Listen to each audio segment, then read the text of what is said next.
All right, good morning. This is the standing committee meeting for Economic Development Downtown Metropolitan Planning.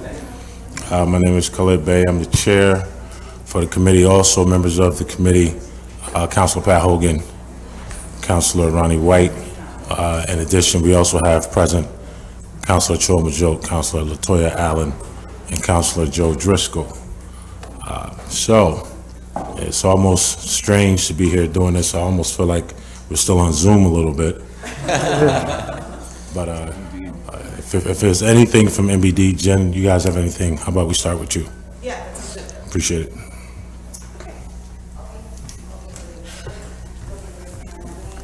All right. Good morning, everyone. Jen Tift, Deputy Commissioner at MBD. I think the first item on everyone's agenda is a proposal to allocate $250,000 of the ARPA funding for the purpose of creating a matching program to support ticket sales for various performing arts venues around the city.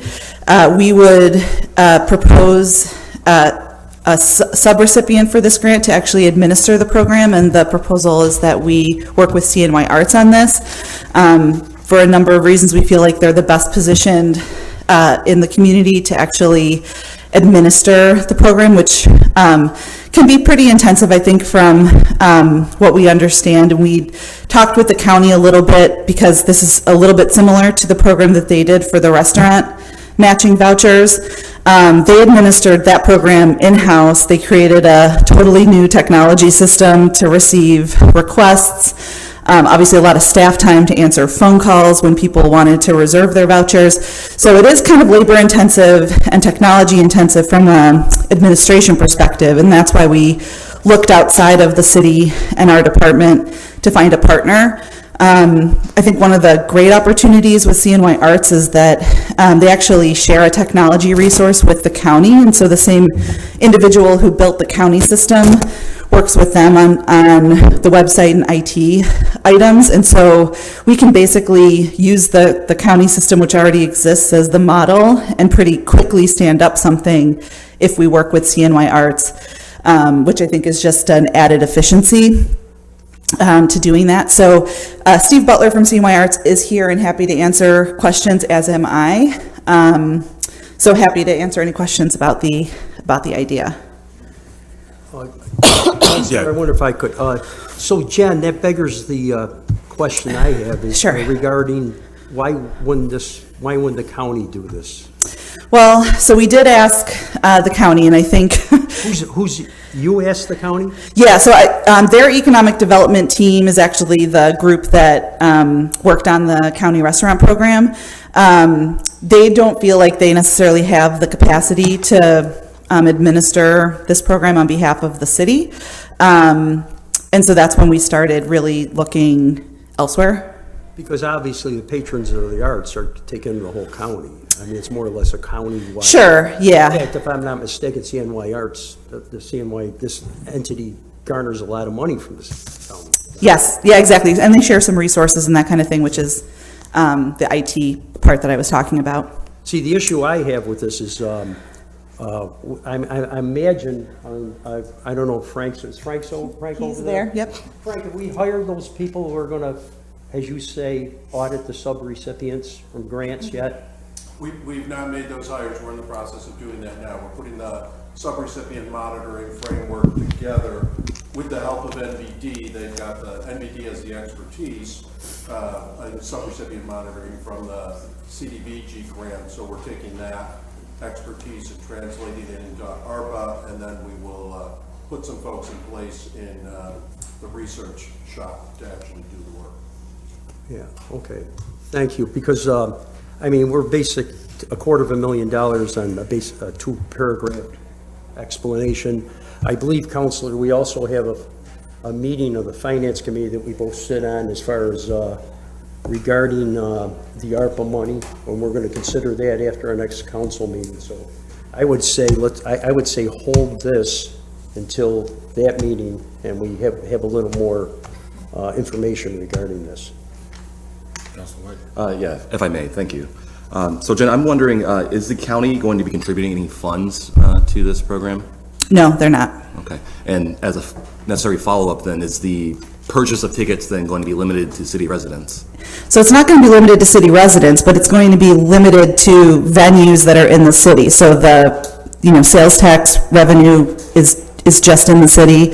We're basically supporting, city business owners, city artists, that kind of thing. But I think to Councilor Bay and Councilor Hogan's points, like, we'd want to encourage people from all over potentially to come in, see a show, as long as the money stays in the city. That's what we're really trying to incentivize. See, I think the concept is great. I'm a little worried about the delivery of that. I'm a little worried about the structure of it. And for instance, along with Councilor White, is there a part of this that's going to go to maybe where we subsidize whole tickets for maybe our underserved communities?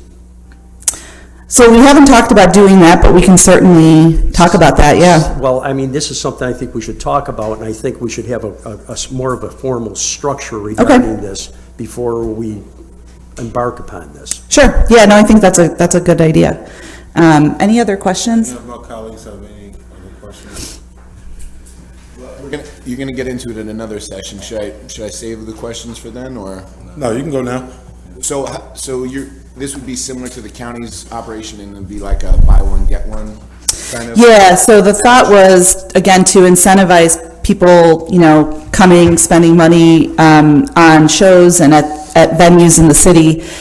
We would basically subsidize, ticket sales, right? So if we put in $25, the expectation is that the consumer, puts in 25 of their own dollars, right? So it has a multiplier effect in terms of the ability to really encourage spending around the arts. And all of the other services that we know come with that. So lots of research shows, for folks that go and see a show, chances are they go out to dinner first. If someone does come in from outside to see any number of the awesome shows that are coming this fall, they might decide to stay at a hotel for that night because they don't want to necessarily drive back, an hour outside the city or whatever. So we do know there's that ability, the arts to generate additional economic activity. Would the entirety of the 250 go towards that? Is that the plan, or were you thinking of other stipulations for it? Yeah, so it's a good question. So generally speaking, yes. Steve can talk to kind of the administrative cost. There is obviously an administrative cost to doing this, so that would not be on top of the 250. That would come out of that 250. So that would be the total all-in, including administrative cost of the program. But the expectation would be, of course, that the vast majority of that funding would be going into ticket sales. And to clarify, CNRIs would be doing the administrative? Exactly, yes. Okay. And to the question, when people were asking about county city, would the ticket buying be city-centric, or would you cover, if someone wanted to buy, if there's a show and, it or something, are we, it's all within the city limits? Yeah, the way we've thought about it, again, is to, for the benefit of entities that are in the city, right? So the venues, which would need to, I think, register, with CNY Arts as an approved venue for this, they would basically be located Being in the city would be approved. inside the city. Yeah, it would be one of the requirements. Okay, thank you. That's my question. Do you have a strategy on how to, you're going to do the outreach so that we can bring those audiences into the city to spend? Sure. I mean, I'll defer to Steve on that, but. Good morning, Steve Butler, CMY Arts. To your question, in addition to sharing the IT that the county used for their buy local program, restaurant program, we share the same IT person, and so we can get this program rather easily, and it can be modified. In fact, we've been meeting about it. It can be modified in record time. But to your question, we several years ago worked with Visit Syracuse to create a one calendar system. So now when people come to CNY Arts to put something on our calendar, which is quite robust, it serves 6 to 7 counties. They also go on to the Visit Syracuse calendar. I met with them this week They are very excited about promoting this program, of course, even up to out of state, because they're often looking to bring people in from Pennsylvania, Massachusetts, and they have those connections to be able to do that. As well, you were talking about funding, and there would be a set aside specifically for packages with hotels for out-of-town visitors. And again, you know, we would work with Visit Syracuse on meeting with the city hotels to create these packages. We know from our work that in a normal year, 45 greater Syracuse arts organizations generate $100 million in peripheral spending on restaurants, hotels, gasoline, and other kinds of purchases, both local day trippers and overnight guests. And in a given year, would generate about $5 million in hotel stays.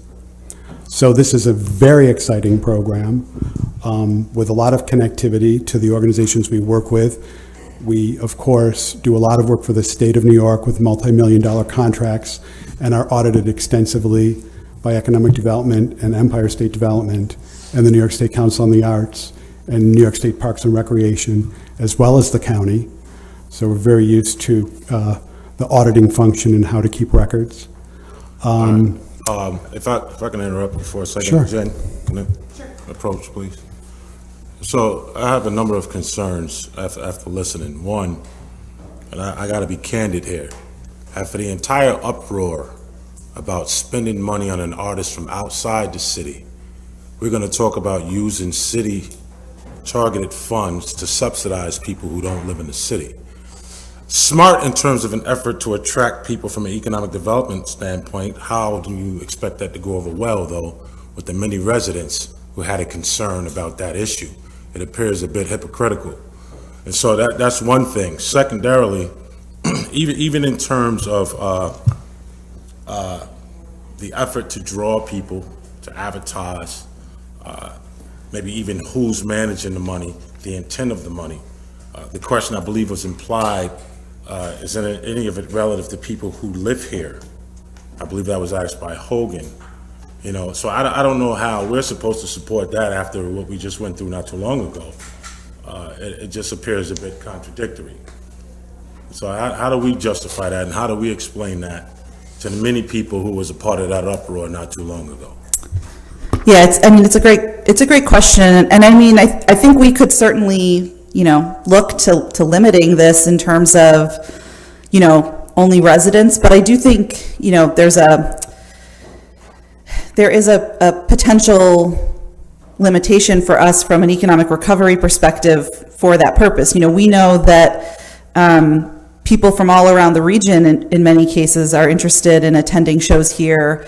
I think, you know, we welcome their tax revenue generally, right? Like, I don't think anyone would argue that we want to limit, you know, people shopping at Destiny to just people who live in the city, right? I mean, we welcome economic activity regardless of the source of that activity. And the money, again, is not flowing into the hands or the pockets of the consumer. The money is flowing directly from the city via CNY Arts, in this case, to the venues. So we are subsidizing, obviously, people's experiences. For sure. Let's be clear. And I'm clear, I already made the statement that from an economic development Yep. standpoint, it's intelligent. The problem is it's a contradiction. You know, and let's also, you know, when you're talking about, you know, of course we want to attract money from outside the city. That's a foregone conclusion.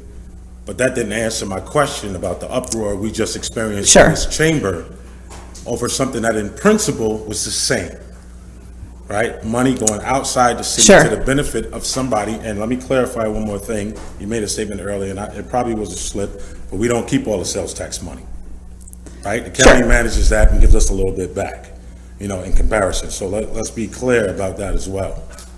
Sure.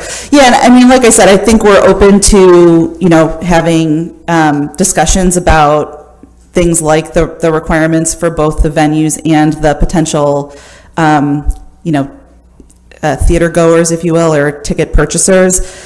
We can obviously talk about more of those details. I think we can certainly construct the program in a lot of different ways. We could do a carve out so that there was a dedicated portion, for folks that live in the city. I think we're open to obviously all of your ideas about how to really define the parameters for the program. This was just obviously our initial cut at what the program could look like. Yeah, just two other things. In regards to the ARPA rules, I certainly read them, so I'm clear on what the rules are. Also, information that's important, like what is that administrative cost, right? That should be included in the information we receive so that we know how it's being used. Sure. We made a specific statement in here relative to ARPA money and the use of it and being careful about it getting spent in administration. And while I'm not suggesting that that's what's happening now, I've lived here a long time. I've been in government a long time, and oftentimes the money gets lost in administration. And so I think we talked about that very specifically in here when this discussion started overall. And so to know what that is, while we know we're not going to spend all money in administration, we want to know what that is. Sure. So that we're clear. Councilman Majoke, you have something? Yes, my question is going to the CNY art folks. Do we know how many of city residents take advantage of CNY arts work services?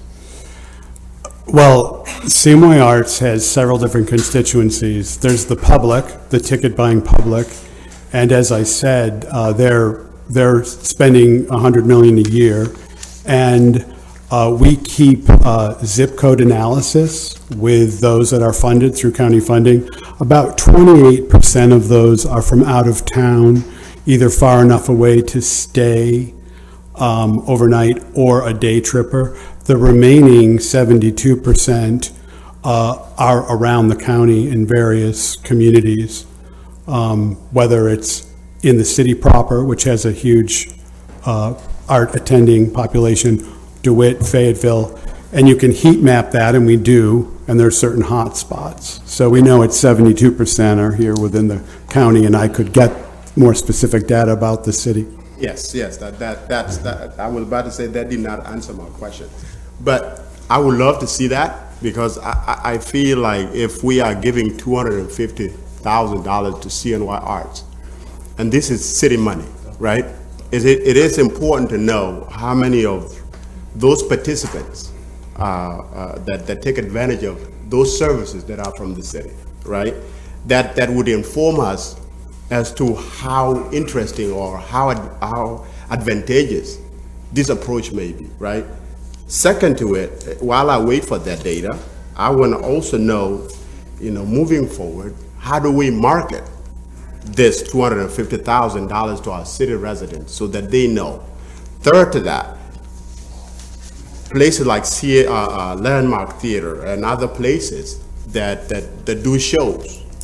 Now, can we talk to them to make sure, maybe to talk to city residents what kind of shows that they are interested in, because nothing against opera, but there are certain shows that inner city folks, especially minorities, that I'm not saying they don't go to opera. That's not what I'm saying, but what I'm saying is there are certain shows that would entice interest to people wanting to show up. By then, which increase our reason of wanting to fund this. You see what I'm going with this? I do. Most organizations program a year out. So the programs that's scheduled now they've been working on, hoping that the restrictions of COVID would be released. So there's programming in place. But what you're expressing is exactly what the venues want. They want to fill every seat. So they're looking for programming that satisfies the public demand and is relevant to the communities that they serve. So they're on that page. And CMY Arts, of course, was created in 1957 and has been re-granting through the region since 1993. And so we have these relationships with these organizations that they would be taking this information and using it to promote and spread the word to their specific audiences.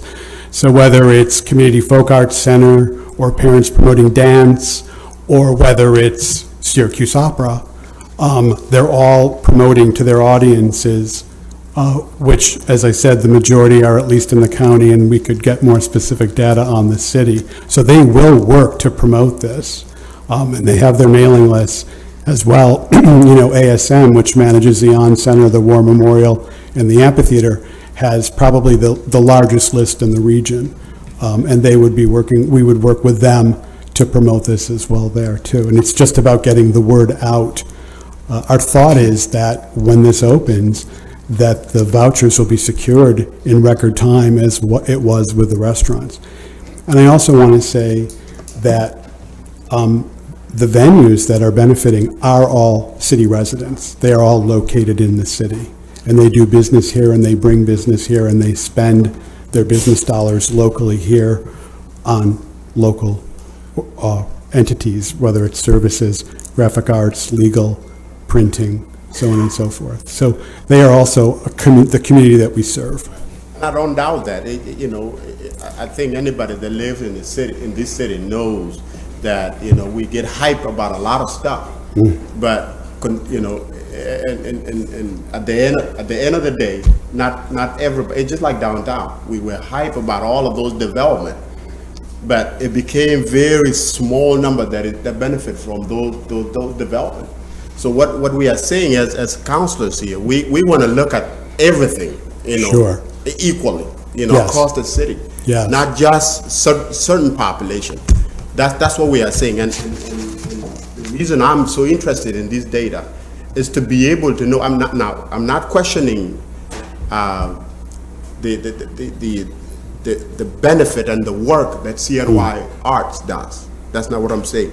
What I'm saying is, if we are going to spend $250,000, especially money that are city resident money, it's important that we know the demographics, the data, the information of our people that take Yes. advantage of CNY works. And I would add, not only that information, but also about your local artists who live here in the city, who are looking for opportunities to perform. Correct.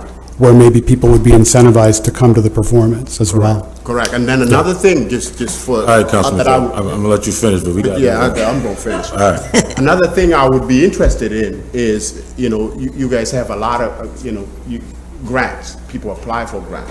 I would also like to know the percentage of applications. I'm sorry? The percentage of applicants, okay, that go to CNY Arts that are city resident, and how much of that percentage get awarded. I would like to know that as well. Certainly. Okay. Yes, there's several programs that fund city. Yeah, and sure, I appreciate it. We're gonna move on to the next item, but here's the thing with Councilman Joe, and the intent was to draw in money. I get it, and it has a potential value, that, quite frankly, I think if the council has adequate detail, but also, how are you gonna sell that to the populace, as I just stated, who argued against an effort that required less money before? The only difference is, of course, the value here is that there's a potential sales tax revenue generation. Nobody denies that economic value. Nobody denies any of that. But it's always tough when you come to city representatives who represent people in the city and say, let us use city money to pay for somebody else's stuff who don't live and spend and pay their money here, their taxes here. And so that, I hope everybody understands that's a legitimate question. I don't believe Camillus is looking to throw any money our way. But I just want us to be honest about that and who we represent and what our issues and concerns are. We appreciate you for your explanation. Councilor Hogan, I'm inclined to agree. Just if we can get the detail, Jen, that'd be great. Counselor, if we. Questions real quick. Yeah.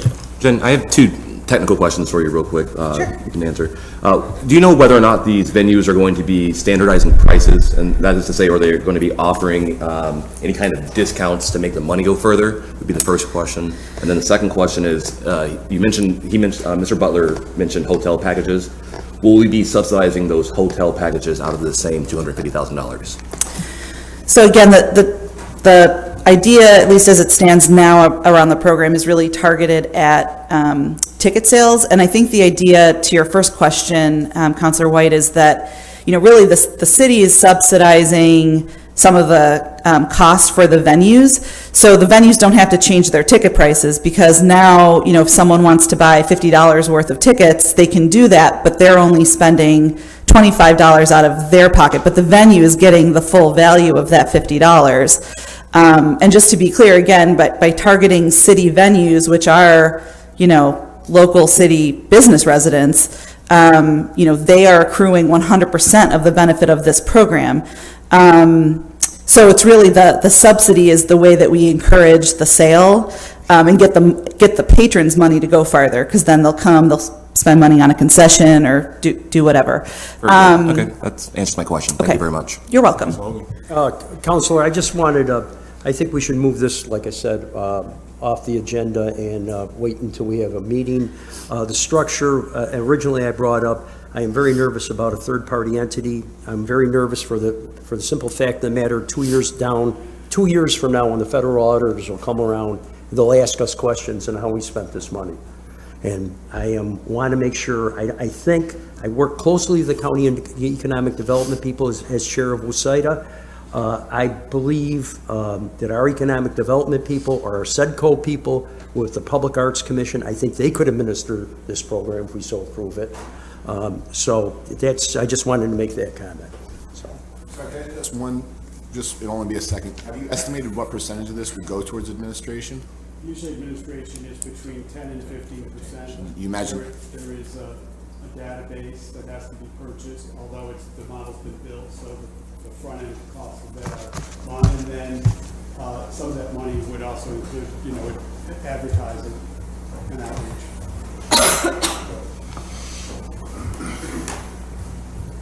Next item. You want to move on? Okay, great. So the second item on the agenda, we're only on number 2, is actually an item that was previously held from the last set of meetings, so we've already had a little bit of discussion on it. This is the money which would be allocated to SEDCO to administer essentially a revolving loan fund for small businesses in the city. And we did meet with the SEDCO board, the soonest we were able to convene them was just this past Tuesday afternoon. So we are typing up the resolution. We have the details that they agreed to, and in the next day or two, we'll be able to send you all a copy of the resolution, just so it's clear and in writing. But I did want everyone to know that this has been now approved by the SEDCO board as an official proposal for you all. And in large part, I think it is pretty similar to what we had previously talked about, but we made some modifications based on the feedback that you all gave us the last time around. So one thing to note is that, again, we had bumped up, I think, the dollar value for the program, assuming that it would include the loan for the Landmark Theater. That, of course, got allocated separately by the council. Thank you again for that. So we've now reduced the funding again to $4 million. So that was obviously one change, just wanted to call it out so everyone was aware. We are still thinking about this largely as a kind of a three-tiered program, and in part that's to be able to target different types of small businesses. So there's one particular part of the fund which would be really set aside and designated for what we call micro enterprises, which are kind of the smallest of the small businesses. Generally, it's less than 10 employees. And we know they've had a particular problem accessing a lot of the programs that have been available to them throughout the pandemic. So the idea for this set aside was that we would have a maximum dollar value of those loans at $5,000 per loan, but that the loan would be forgivable if you meet certain criteria. And so we can talk through all of that if you all have questions. That would enable us to basically, spread that money around pretty far throughout the city. There's a second kind of tier, if you will, which is still focused on small businesses, but up to 50 people, which is, the standard definition of a small business. Those loans could be a little bit higher, so I think we're envisioning a maximum, or the board was envisioning a maximum of $25,000 per loan. But again, those could support all kinds of different capital improvements, for example.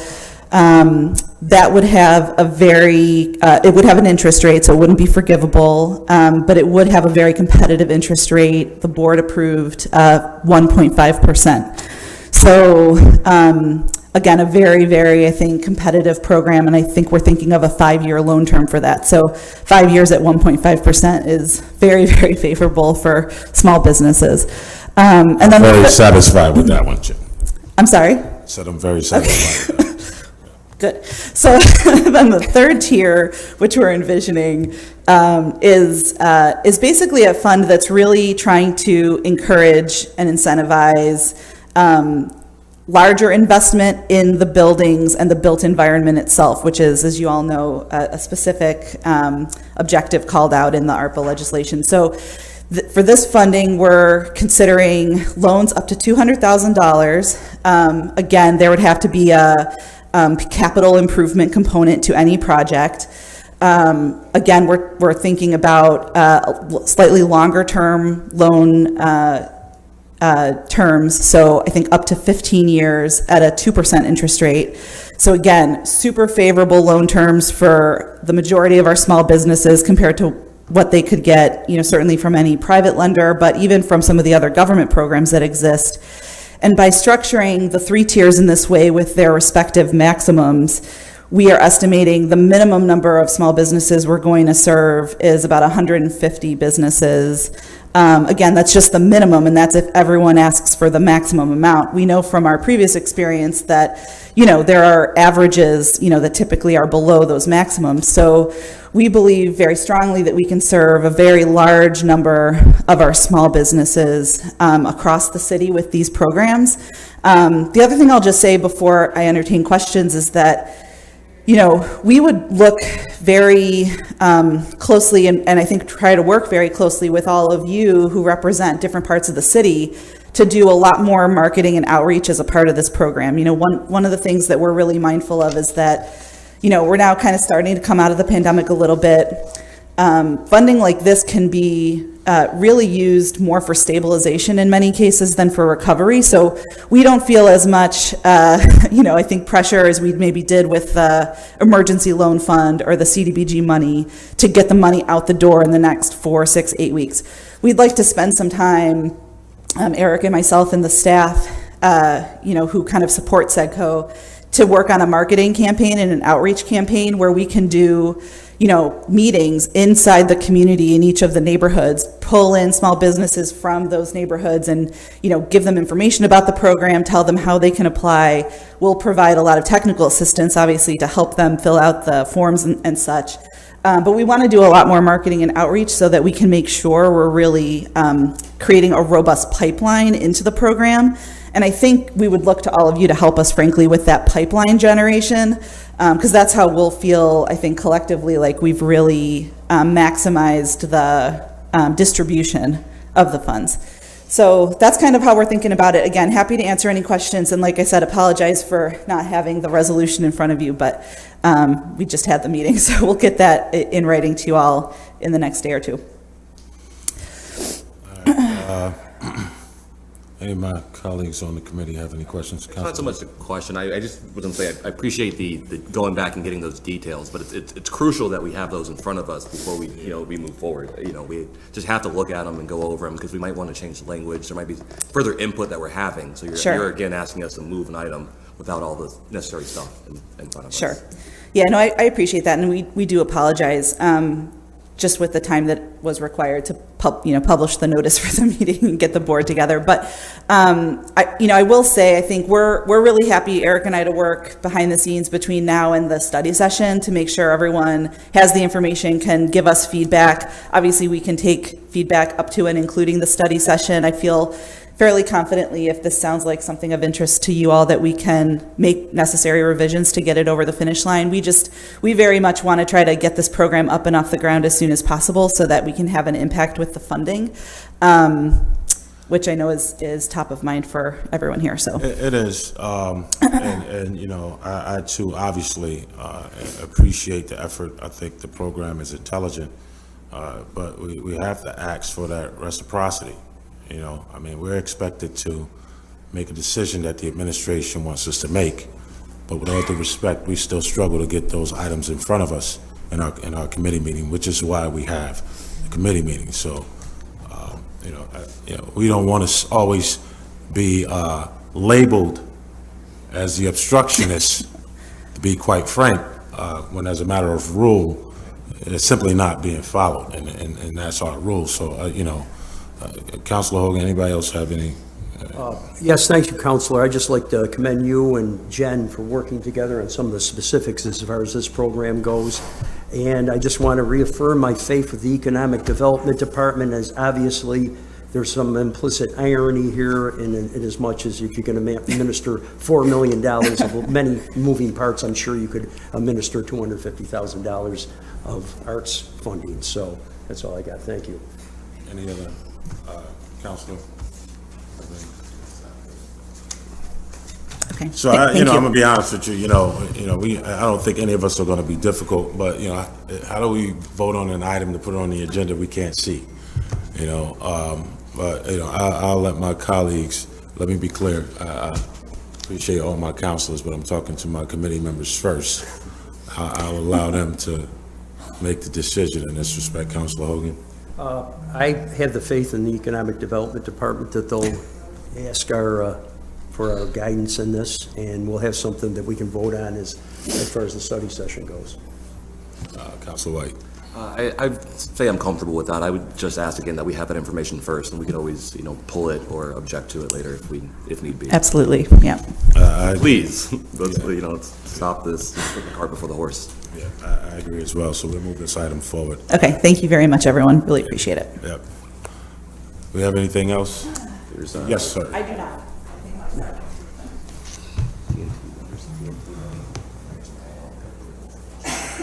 Good morning, still, councilors. Michael Collins, Commissioner for Neighborhood and Business Development. We have the funding contract for tomorrow's neighborhood today, as approved within the city budget, coming forward with just the $80,000 contract. Budget's requested we move forward as we typically have, and paid in two disbursements of $40,000 each. I just got one question. Shouldn't this be under a neighborhood committee? Could have gone underneath it, that's what I was trying to see. Yeah. It's okay. We're all here. I'm just asking for yeah, it's all right. I'm fine to stand back up in 5 minutes. No, you're okay. Any of my colleagues have any questions? Just a quick question, Commissioner. I know this is the TNT, right? Correct. The funding, 80,000. Correct. Right? So, as somebody that go to TNT regularly, TNT meetings, one of the argument that we have heard from TNT is that the $80,000 is really it's not helping. So we thought of maybe putting some ARPA. May ARPA support this? Because one of the things that I see that they may benefit is neighborhood beautification. Those one-time purchases. That I guess they could fall under the capital, improvement or something like that. Have we thought of maybe shaking stuff to see if any ARPA money could be added to them for the time being? So absolutely a fair question, Councilor. What I would say is that what we have in front of you today is the funding agreement as approved within the city budget. And so as far as looking at additional funding for ARPA, that is within the next committee, we're going to look at what we did with the land bank, which was to have the annual operating budget and then additionally have the ARPA funding as the council had approved at the budget time. We're simply looking to amend that one. So there is the ability to do this, and additionally further down the road look at additional funding. Understood. TNT, they also have other opportunities for grants, like throughout the city with different programs. Yeah, we're not giving up on it. Each one of them can always apply for another grant to get the funding that they need. So I don't know if it's necessary to spend ARPA funds through TNT, but. So TNT is, as a 501c3, is able to apply for grants. I just want to state something that's going to sound like it's a little out of whack, but I'm going to say it publicly on purpose. Considering that TNT is funded with money, that comes from the city, and possibly even, other sources. They have to be careful about the activities they get involved in under the name of TNT.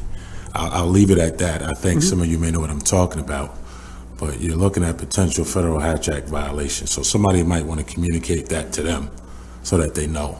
Understood. Or we're going to cut their money, one of the two. Understood. All right. Is there a vote from my colleagues to put this item on the agenda? Yes. Yep, all right, thank you. All right. We'll move that forward. Thank you, Councilman. Commissioner, yep. Yeah, there's an add-on. Is Heather Lemondola here? Or anybody from zoning? Somebody here to present that? Maybe. Might just us get help.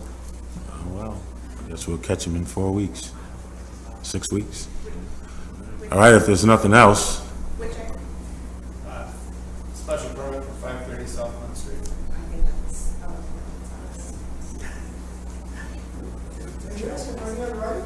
oh, no, not yet, chief. We on our way. We're on our way. We were waiting for that Armory Square detail to show up, Chief. So if there's nothing else on the economic development, folks, we're gonna, in the interest of time, transition into neighborhoods. Councilor Allen, thank you. All right, thank you. So we can go ahead and get started with the committee meeting for neighborhood preservation. I have Councilor Bay and Councilor Driscoll, and Councilor Green is on this committee, but he's absent. I believe I have 4 items in front of me. We'll start with the land bank items. I saw Michelle here. We have one on Eureka Street and the other 600 Park Street in Highland. Afternoon, councilors. So we have 133-35 Eureka Street, District 2. They owe roughly $23,000 in back taxes. It's a vacant residential structure. And then 600 Park Street, District 1 owes approximately $40,000 and is also a vacant structure. Okay. Councilor Hogan, do you have any comment on the one in your district? Oh, I'm okay with that. And you said the Park Street, how much was it? 40,000? Yes. Okay, and both of them are vacant? Okay. All right, any other questions? No? All right, thank you, Michelle. Thanks. All right, and I believe Commissioner Collins, you have announcements? Councilors Michael Collins, Commissioner of Neighborhood and Business Development.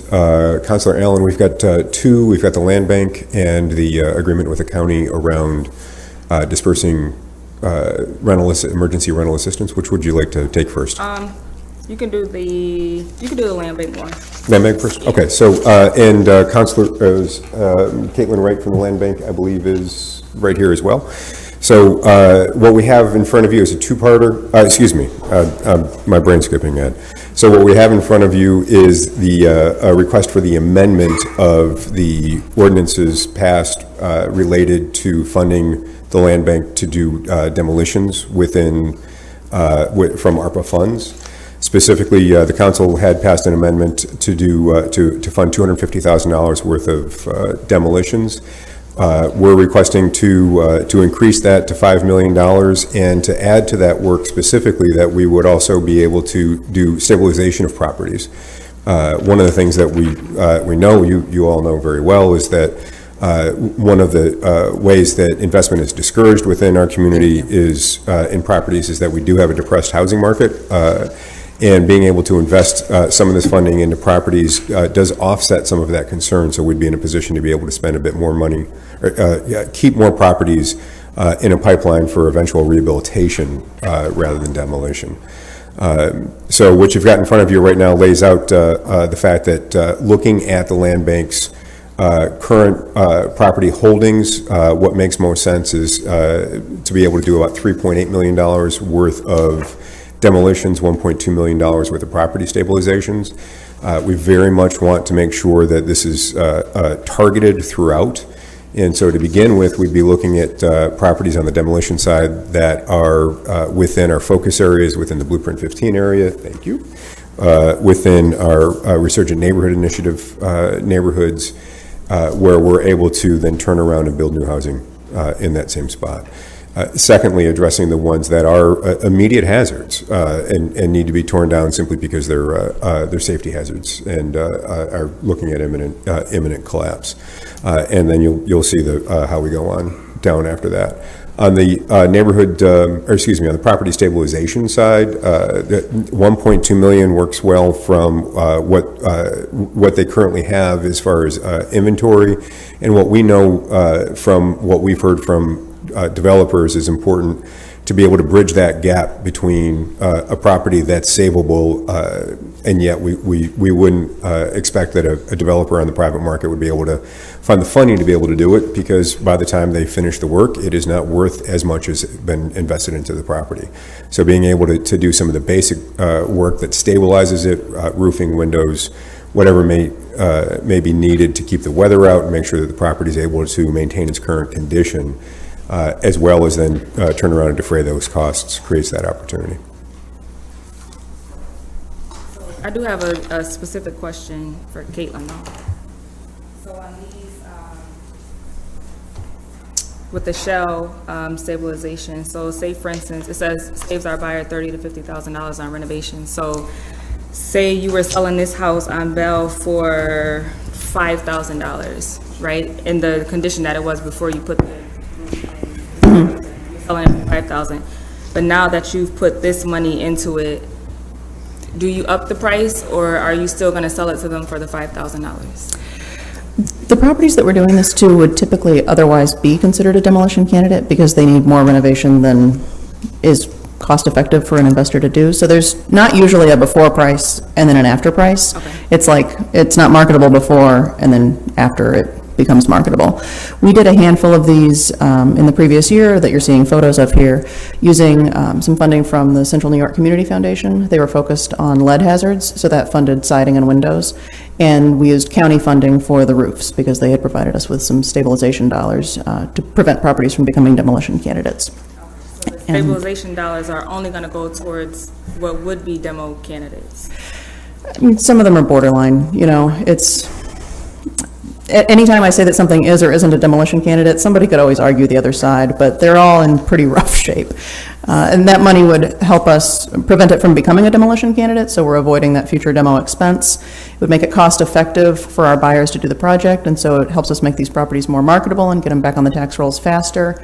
And then there's this extra benefit of addressing lead hazards, because when we do windows and siding, we're encapsulating and getting rid of the friction surfaces. Right, so your one that you did on West Kennedy, that one wouldn't fall into this category because that one wasn't a demo candidate at all? That was a total anomaly. Okay, and so would you be able to use any of this funding to do other properties like that? We wouldn't plan on it, no. Okay, and that would just come out of your, so that one came out of just your general funding? That's correct. Special. Okay, because I would like to see more of those, because y'all did a really good job on those. Thank you, glad to hear it. That's the question. So I just want to make sure I understood this correctly. The original ordinance that we approved had $250,000 to go towards demolitions? It's a significant increase. Yeah, and was that ARPA money already? Or was that just out of the general funds? That was ARPA money that you guys voted for before. So what happened between that, approval and initial request to today that we're now asking for, I don't know, so 200, 400, I don't know, I'm bad at math to do words, but back then it's a in, large increase. Right. So back then during the budget season, the administration had put $500,000 in the budget from the general fund for the land bank. And I reached out to all of the counselors and said, we sure would like to see that increased to $750. And then the council passed that amendment using ARPA funds, because if you were to take it from the general fund, then obviously that would be deficit spending. Frankly, I was kind of at a loss because we had always intended to ask for much more demolition funding. I didn't even think that that's what was being discussed in May. Councilor, the thing that we start with is the fact that we're all in agreement that it's good to spend this type of money with the work of the land bank. What we've recognized is what this opportunity, this single opportunity presents for us for not just neighborhood stabilization, but neighborhood growth. And when you look at what we're able to do within the Blueprint 15 area, within the Resurgent Neighborhood Initiative areas, to make sure that neighborhoods where we can stabilize housing for people that are wanting to live there now, do live there now, are low and moderate income, and make sure that those neighborhoods are safe and become neighborhoods of opportunity. This is just a one-time opportunity to be able to do that. My question, if I recall with the ARPA funds, did we already, vote on or decide on, or we're planning to decide on 5 million for the land bank? Wasn't that the number that was included in the mayor's plan? And this is the number that was included in the mayor's plan, yes, correct. It's different from what was passed in So May. this is an additional 5 you're asking for, or is this the same 5 we were already considering anyway? No, this is the 5 that was within the plan. And it's an amendment because in May you guys voted on 250. Okay, got it. Yeah, that's not as frightening to me anymore. Yeah. Okay. Additional. Right. So, I mean, really, Caitlin, you talked about the things, and so did the commissioner, the things that I'm concerned about, right? I'm always concerned about mass demolition with no housing plan. I'm always concerned about 1- and 2-family homes being developed and giving people access and opportunity. And so as long, I'm going to assume we have a plan, as you implied, Commissioner, that this is not a process that halts for a while. The structures disappear, it remains a lot for 2-4 years, and, Michael, if you, do you mind? I No. think this is, with seeing the other housing plan, like with the, all the new houses that are being built, we can't do that until they go ahead and do what they need to do as far as taking some of the houses down. So I think, of course, it complements it, but this has to be done first. I'm not going against what you're saying. yeah, no, Adding on to it. I understand that. In fact, that's what I've been talking about for about 8 years here. So that I'm just making sure that's, that we make it as much as we can. We know it's not a seamless process, right? But, Pretty exciting that we finally have the money to do what we've all been talking Yeah. about for 8 to 10 years. yeah. So I have no opposition. I'm actually in support. It certainly won't happen as fast as I'd like it to happen. That's impractical, but, I just want to make sure that, again, we have some structures, and the circumstances were different, right? We had some structures that were torn down, and those lots are still vacant, and it's been probably about 6, 7, 8 years now. So we don't. That's what I would prefer. We do our best to. We know we won't catch everyone, but we do our best to avoid. And Councilor, to that point, because I think the big thing that we hear here is all agreement in the opportunity and what we can make the most of with it.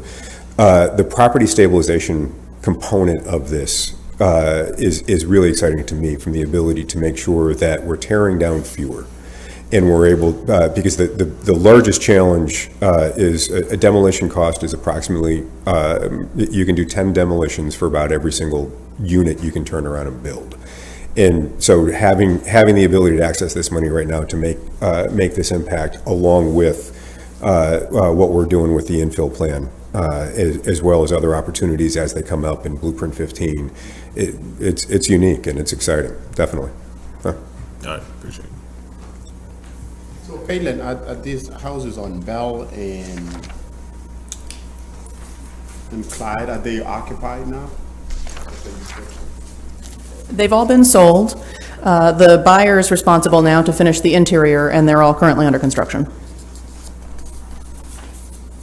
Caitlin, how soon, once approved, how soon can you start implementing the program? We've already started putting some demolitions out to bid so that we'll be ready to hit the ground running. Our board of directors meets next on August 17th, so I'm hoping that they can proactively award some of those contracts. I think we could start actually doing work by September 1st. Okay. Thank you. Any other questions? No, ma'am. Thank you. All right, you want to go to the next one?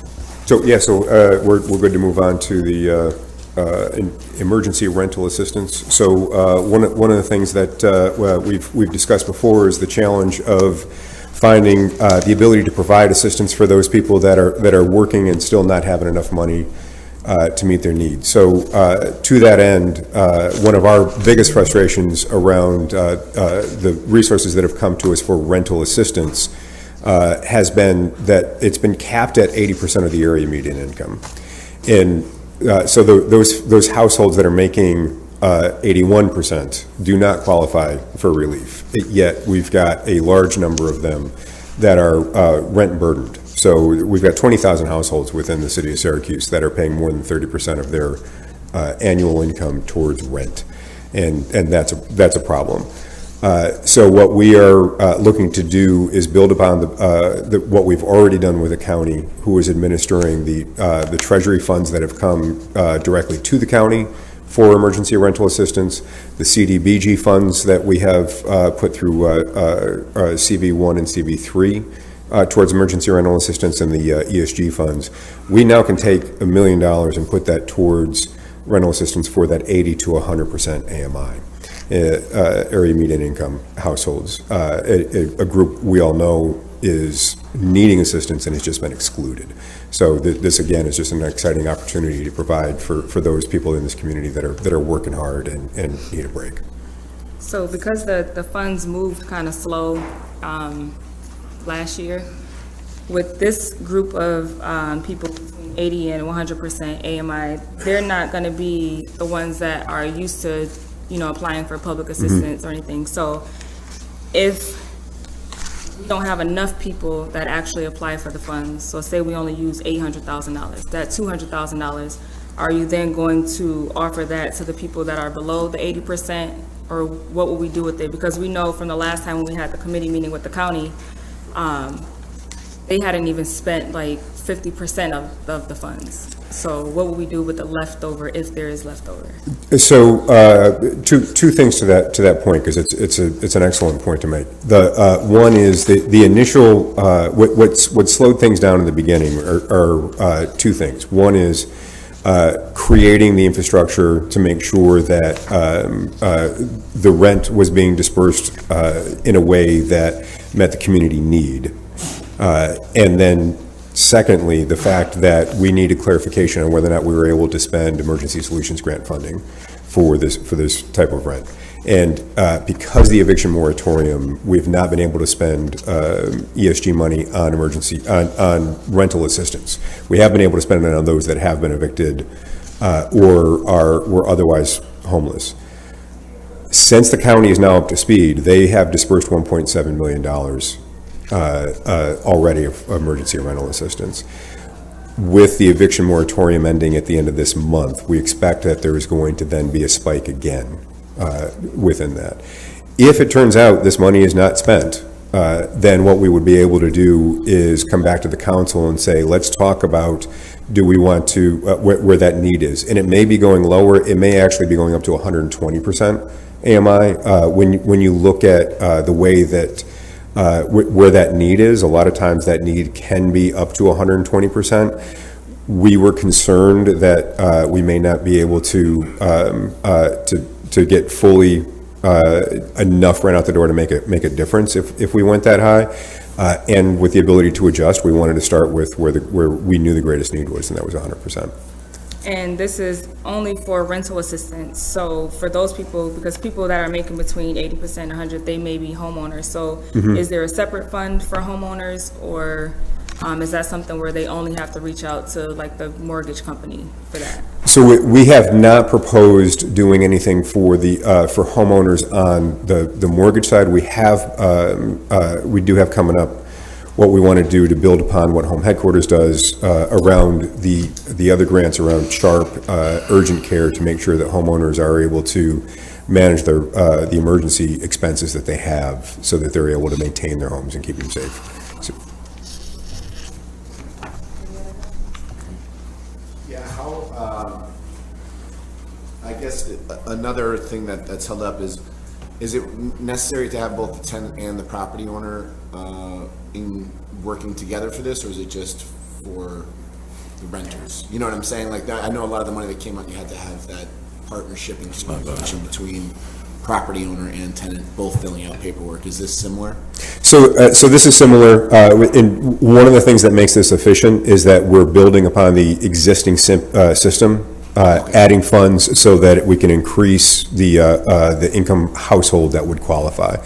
And so it is a tenant-based program. So the idea is we are making sure the tenants are safe and that landlords are made whole through it. And so we certainly have fielded some complaints from some landlords that tenants have chosen to not participate, and that's a significant problem. It's also, from what we can tell from a scale size, the overwhelming number of tenants are active and looking to participate. So that's really what we're trying to hit what we can with this. We also have landlords that don't want to participate. What I'm saying is they want to evict their tenants anyways. So in this case, if the tenant is saying, hey, I have this opportunity to be able to pay you the back rent, I need you to sign off on this application, and they're like, no, I'm not going to do it, because this is now a way, especially with the moratorium ending, this is a way to get them out. So are you guys going to put something in place, like if the tenant wants to apply for these funds, but the landlord won't sign off on it, how does that work? So Because they're using it as a tool to eventually evict them. They are, and fortunately, because of the work of this council some years ago and more recently of the state, that's now illegal. You may not discriminate based on source of income. So when landlords are saying, well, I won't accept it, they're being told you don't have a choice. So that part legally is not allowed within New York State, and that is something that if you go back to the CV budgets, the coronavirus budgets for CDBG, this council did approve funding for legal assistance within housing court, and that's a defense that's able to be raised. So I ran into a couple of community members this week, Commissioner, and one of the things that they were expressing was that this rental assistance take forever to come. Is that true? So, Councilor, early on it did as the system was built, and part of building that system was surveying the tenants and the landlords. The county put out a survey to understand what the scope of the back rent situation was, and that helped to inform the fact that what we're looking to do is up to 12 months of back rent assistance. As well as the fact that the Treasury money that was allotted to the county was really focused within the city. So there's been a really, I've been very impressed and grateful for the relationship between DSS and the city in making sure that we've got a program that targets city residents really well. So now it's more quicker? It is absolutely quicker. That doesn't mean that it's immediate, but it is quicker, because there is. As people go through the process, there's the application process. The application gets reviewed. Oftentimes, there's follow-up documentation that's needed. But it has gone from being slow to now being much more appropriate and much quicker. It has also, I want to note, driven up rental registries for the city significantly. So we've got rental registries coming in online, where people are paying online. We've got rental registries coming in by mail. And our office Director Dishaw has made sure that any landlord that is checking off that they do not want to have an interior inspection, we reach out to them and have a conversation with them around how they might consent to that. And that has led to a dramatic increase in us being able to inspect the interior apartments as well.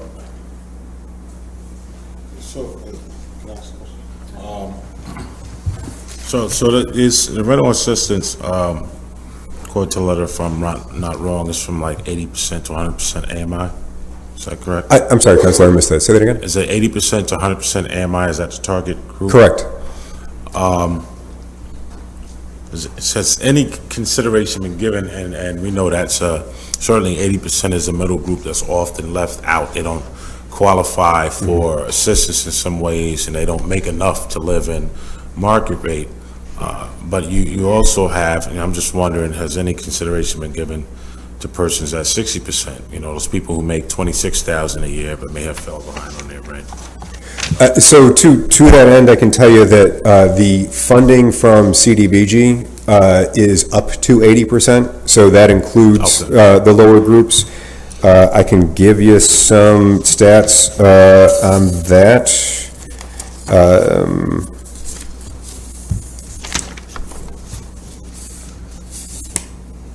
in a different folder.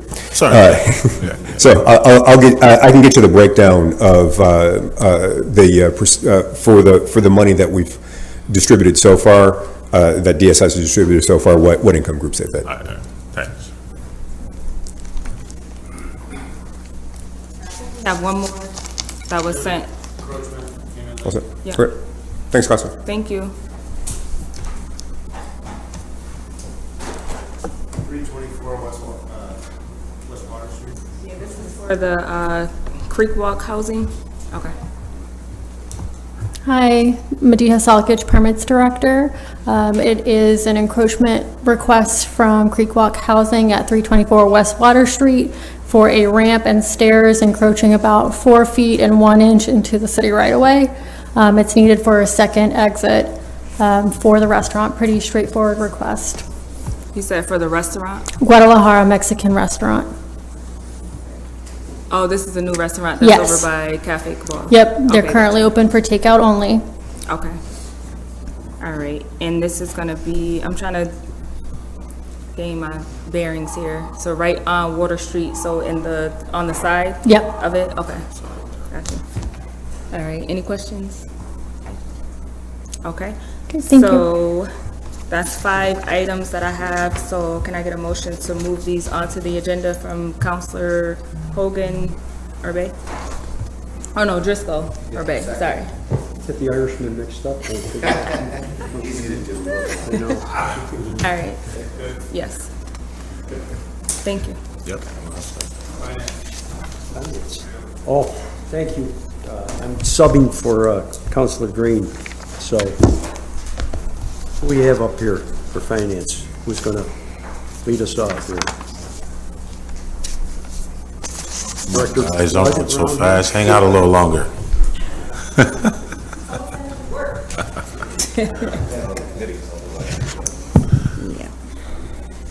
I got Law Department first, Joe. Yes. You got a bunch of them. Good afternoon, Joe Barry, First Assistant Corporation Counsel. We have the first one here is obviously to do that. And Executive session on the Monday, any questions from my colleagues on that? Okay. and the other two are our annual request for waivers of competitive bidding for process servers and our appellate printing needs. When we go to the appellate courts, we need special printing. These are all pro forma things we do every year, correct? I mean, the process servers are the same people, and as you explained to me, the people down in Albany, that's because of jurisdiction, correct? The out-state LLCs, yes. Right, okay. Department of State.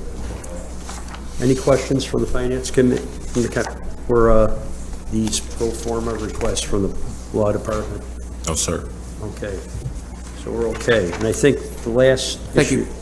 Thank you, Joe. God bless you. I think the last issue is our discussion of the local law to amend for the payment of the arbitrations ruling regarding the police union and the city of Syracuse. And we have Chief- Director Rudd. Somebody. Okay.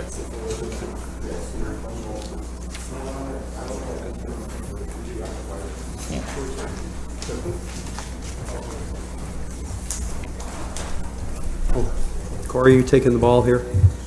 I'm sorry, Counselor? This is, I said you're taking, I thought Director Rudd was going to come. So, Counselors, this is the arbitration award regarding the PBA contract. So I am happy to answer any questions.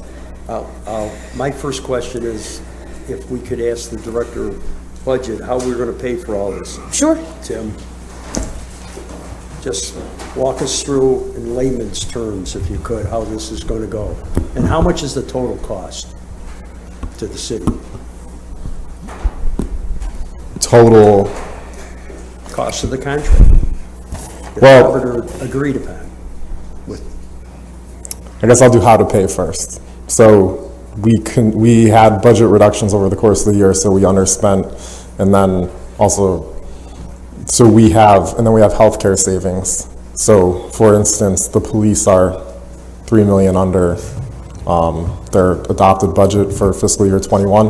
The payment's going to come out of fiscal year '21 because the arbitration award was June 30th. So it's going to be made out of that. So we have the funds to make what we estimate a roughly $8.5 million retro payment to the PBA members. So that retro payment cost is essentially half of what it would have been if the full contract, if the contract had been executed for the entire period. But because the arbitrator prorated some of the effective dates, it reduced the cost of the retro payment by $8.5 million.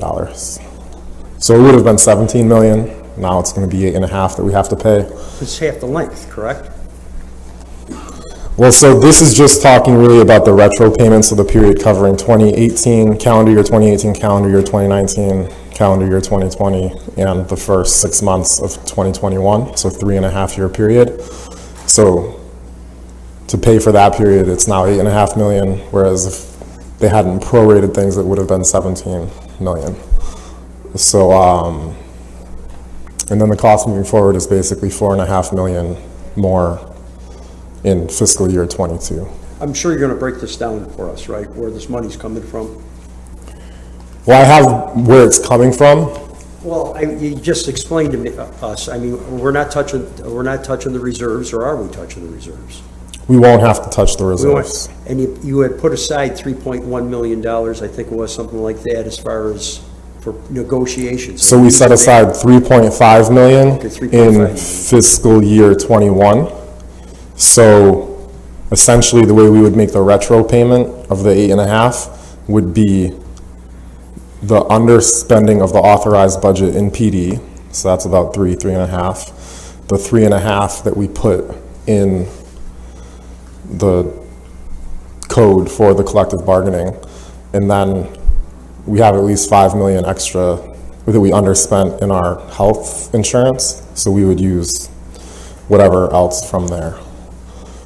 Is there any questions from my colleagues on this? Yeah, I've got a question. Tim, isn't it true to say that in a large part, some of this award really kind of kicks the ball down the road as far as additional negotiations and payments that might be due?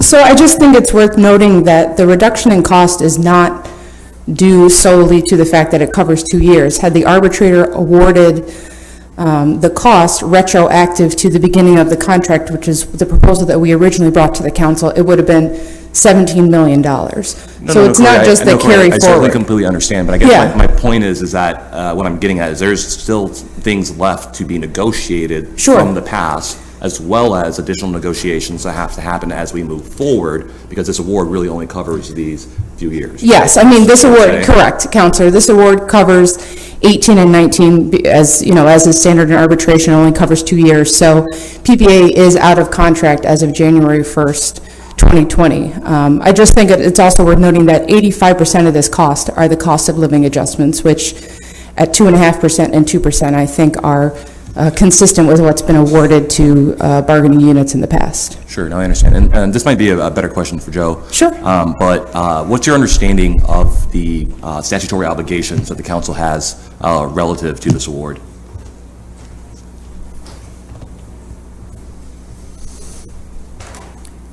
Yes, Joe Barry, First Assistant. The Taylor law on the state level governs this award, and it's basically a binding judgment upon the city. So the state has set up the system for certain unionized employees whereby once it goes to arbitration, that result, the city is obligated to live with that award and make those payments. What would happen if we did not pass this local law to authorize this spending? Well, I don't want to speculate too much in public about legal options, but presumably the party to the contract, the PBA, would have the ability to go to Supreme Court and request certain legal relief to enforce it under the Taylor law. Sure. Does the city have any ability, I mean, obviously this was, pursuant to a settlement agreement, but should the city actually disagree with this award in any sense of the word, is there any ability for there to be review of it by any courts or anything like that? Or are we just simply stuck with this result? I believe we are bound by this result under the Taylor law process. Okay, thank you. With all due respect, I'm going to beg to differ. One thing I state in regards to this, and I'll be frank here, I think, the union did their job. They represented their members. I question whether those of us in City Hall did ours and effectively represented our members, right? So we can't be mad at the unions for doing what they're supposed to do. But I question whether we did. Let me state this fact, a question, an answer I haven't received yet, but I know that it probably can't be answered in this room, right? We have a system of checks and balances. I'm just throwing this out here. And I don't want you to misunderstand my message, but I'm stating it as a matter of fact. We have a system of checks and balances. There's a piece of legislation that states that when the rights of the people are violated, the people can engage in those rights with impunity. That means when rules are made that violate existing constitutional or other laws, we could ignore. And so there is a case to be made, let's be clear, about the unilateral decision made by the administration. I just want to point that out. No state law can supersede state constitution nor the U.S. So I put that out there. But let me say this.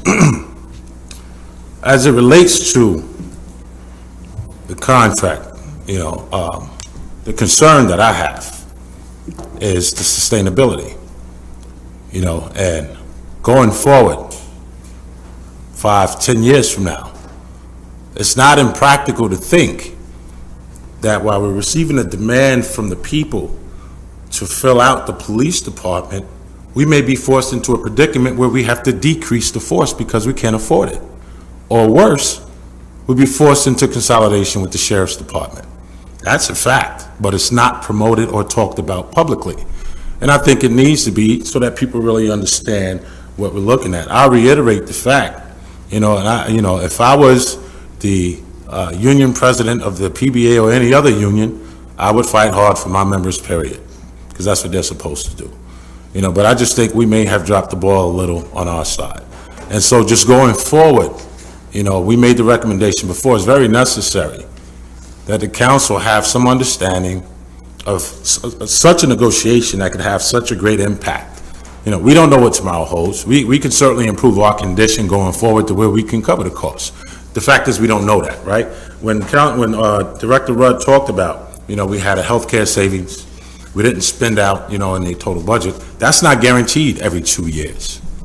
And so we could very easily exhaust our budget 2 years from now, or when the next 2.5% or whatever the percentage increase is. We could very easily exhaust that. We could very easily go over on healthcare costs, and then we have a conundrum going forward. So I'm just painting a very clear picture, just so we understand. And I don't want anybody, especially the PBA, to understand we are fiduciary agents. Our job is to watch the money. It's not to chastise or discredit our department. We certainly wouldn't do that. I think many of us often talk about the need to have more classes, right? And correct me if I'm wrong, people on the council, I don't know if it's everybody, but I'm pretty sure it's most of us who've talked about the fact that, we need more classes. But we also have to be sustainable going forward. So that's all I got on that. I guess I would just say it's not as if we didn't get anything in return for the cost. Longevity only works if people stay. If they don't stay and our numbers continue to go down, longevity doesn't cost us anything. If they end up staying, great, then there's less pressure for us to bring classes in as quickly as we can. I did stand before the council in our previous police negotiation and was told basically, don't come back to the council without residency. Now, perhaps this is too high a cost in some councilors' minds to pay for residency, that's fair, but I think, we did get things in return for this. And for what it's worth, in the negotiations, once the council voted down the contract, PBA did negotiate away $4 million for retroactive pays for 2018 and 2019 that they would have been entitled to had the contract passed as proposed. So, I don't disagree with what you're saying, Counselor, but I just wanted to make the point that it's not as if we didn't get anything in return. Again, longevity, language incentives, those only will cost us anything if they work. If we don't attract more people who speak other languages, then it's not going to cost us any more than that. And again, the cost of living adjustments we believed were reasonable, and they are the bulk of the cost of the contract, both the retroactive play and going forward. I don't disagree, Counselor. I just think we had some unfair comparisons along the way. Oh, well, they pay more at the county. Yeah, the county's budget is over $1 billion a year. So compared to 250 million, that's not a fair comparison. And so, I don't disagree. We also know that there's a air of unpredictability even with what you presented, right? There's no guarantee. And we understand that, there's a little bit of risk involved in the process. I just, just for taxpayers' sake, we got to exercise a little bit more care. We want to ensure that we have gainful employment and the right things and protections for our police department and other departments as well. But if you're broke, you can't do any of that. Fair enough. That's a fact. And I don't think anybody can dispute that one. That if you're broke, you can't do anything. Yeah, I will concede that point. Appreciate it, Court. Any other questions? Hearing none, I'm sure, Corey, you're going to put together a fine department to check on residency, as we well know. Absolutely. And I wanted to mention something to the budget director. All that money, that $3.5 million set aside for negotiations, that was for all the union negotiations, correct? Not just for the police department. So that's all gone, correct? It's kind of what? Zero. I think the technical answer is we set it aside for all, but PBA was the only one that was out for that many years. So in practice, it's largely a set aside for the PBA. Okay, and one other criteria I noticed going through the arbiter's decision, at no point in there, unless I missed it, which I could have at my advanced age, no mention was about the unique structural deficit that the city of Syracuse has as far as its property tax goes. It wasn't mentioned by the city side that 56% of the total assessed value of the city is tax exempt. And we barely make over $100 million over property tax. And it was always going to put us behind the 8 ball as far as paying for things go. And what I worry about is it's the City Parks Department, the City Department of Public Works, and all those other departments that all city councilors have to worry about, is if we're paying specifically for legacy monies to one city department, at one point, we're not going to have enough money to pay for everybody. I mean, I will go back to the award to see, you might be right, Counselor, perhaps it wasn't included as much. I will say, though, that Director Rudd, as part of the arbitration process, did paint a very clear picture of the city's financial situation, the structural deficit at which we operate, and our ability to pay, as compared to other municipalities in particular, since that's something they take into account. But you might be right, perhaps there's not as much of that mentioned in the arbitration award as there could have been. Just a suggestion. Sure. I don't know if it's proper or not, maybe Joe want to weigh in on this, is that the next negotiations, and maybe a city councilor, maybe from the finance committee, could be as an ex officio member of that arbitration? Yes, I will. I'll speak to Director Rudd. He was involved in the initial negotiations, but obviously that did not bear fruit when it came time to vote. So I will certainly. I don't know that he was involved in the negotiation. He was. You're correct. He was involved in identifying what our priorities were for what we would be going into with our proposal. So I think he can be a very valuable member to the team given his experience and perspective. So, we would be happy to further engage the council as we move forward with negotiations. If I could add, in all fairness, Corey, because we know that we as council members don't have the power to negotiate the contract. We know that. But to have that person there that you can use as a bit of a litmus test, is this going to fly? And then at least we have some insight, and I think it may work over a little better. On this issue, and I'll speak for myself, I'm not a no vote on the contract, but obviously we got to work harder to find ways to pay for it.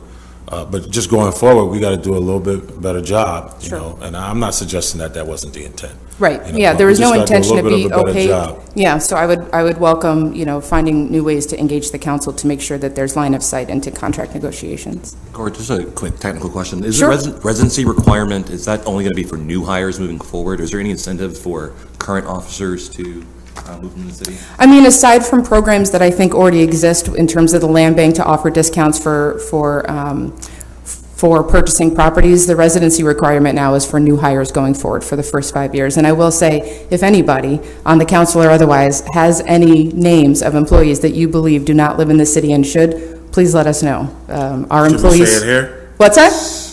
Hey, I'm willing to take them wherever. We certainly get names for our own We employees. got a short list, but I'll talk to you. Yeah, let me know. We investigate. People have been terminated for it. So, while. Who's the investigator? While we don't. You, Corey? Yes, You drive by their I houses, follow people check them out? home. I've gotten some calls about you, Counselor Hogan. I don't know if you've seen me outside your house. But we apply the same. 212 Bryant Avenue, anytime. I know where you live. American flag. Oh, I know where you are. But we apply the same standard to all of our employees. But if, I don't know, aside from terminating people, how much more seriously we could take it if we, take their firstborn or something like that. But we do take it seriously. And we would welcome, if anybody has any names of employees that you suspect do not live in the city and should, please let us know. Thank you, Counselor. So, okay, is that okay to move on the agenda there, councilors? Are these oiling charges mine too there? Am I? We have two for assessment. Assessment, okay. Here we have Commissioner of Assessment. Good afternoon, councilors. David Clifford with the Assessment Department. We have a number of items, various corrections to the roll. I could handle them first. Yeah, why don't you run through them there, Commissioner? Yeah, these are changes to an oiling charge on 235 East Seneca Turnpike, on 134 Loomis Ave, changes on board up and cleanup charges. We were notified by the code enforcement that these charges were incorrect, and we are asking that they be corrected on the tax roll.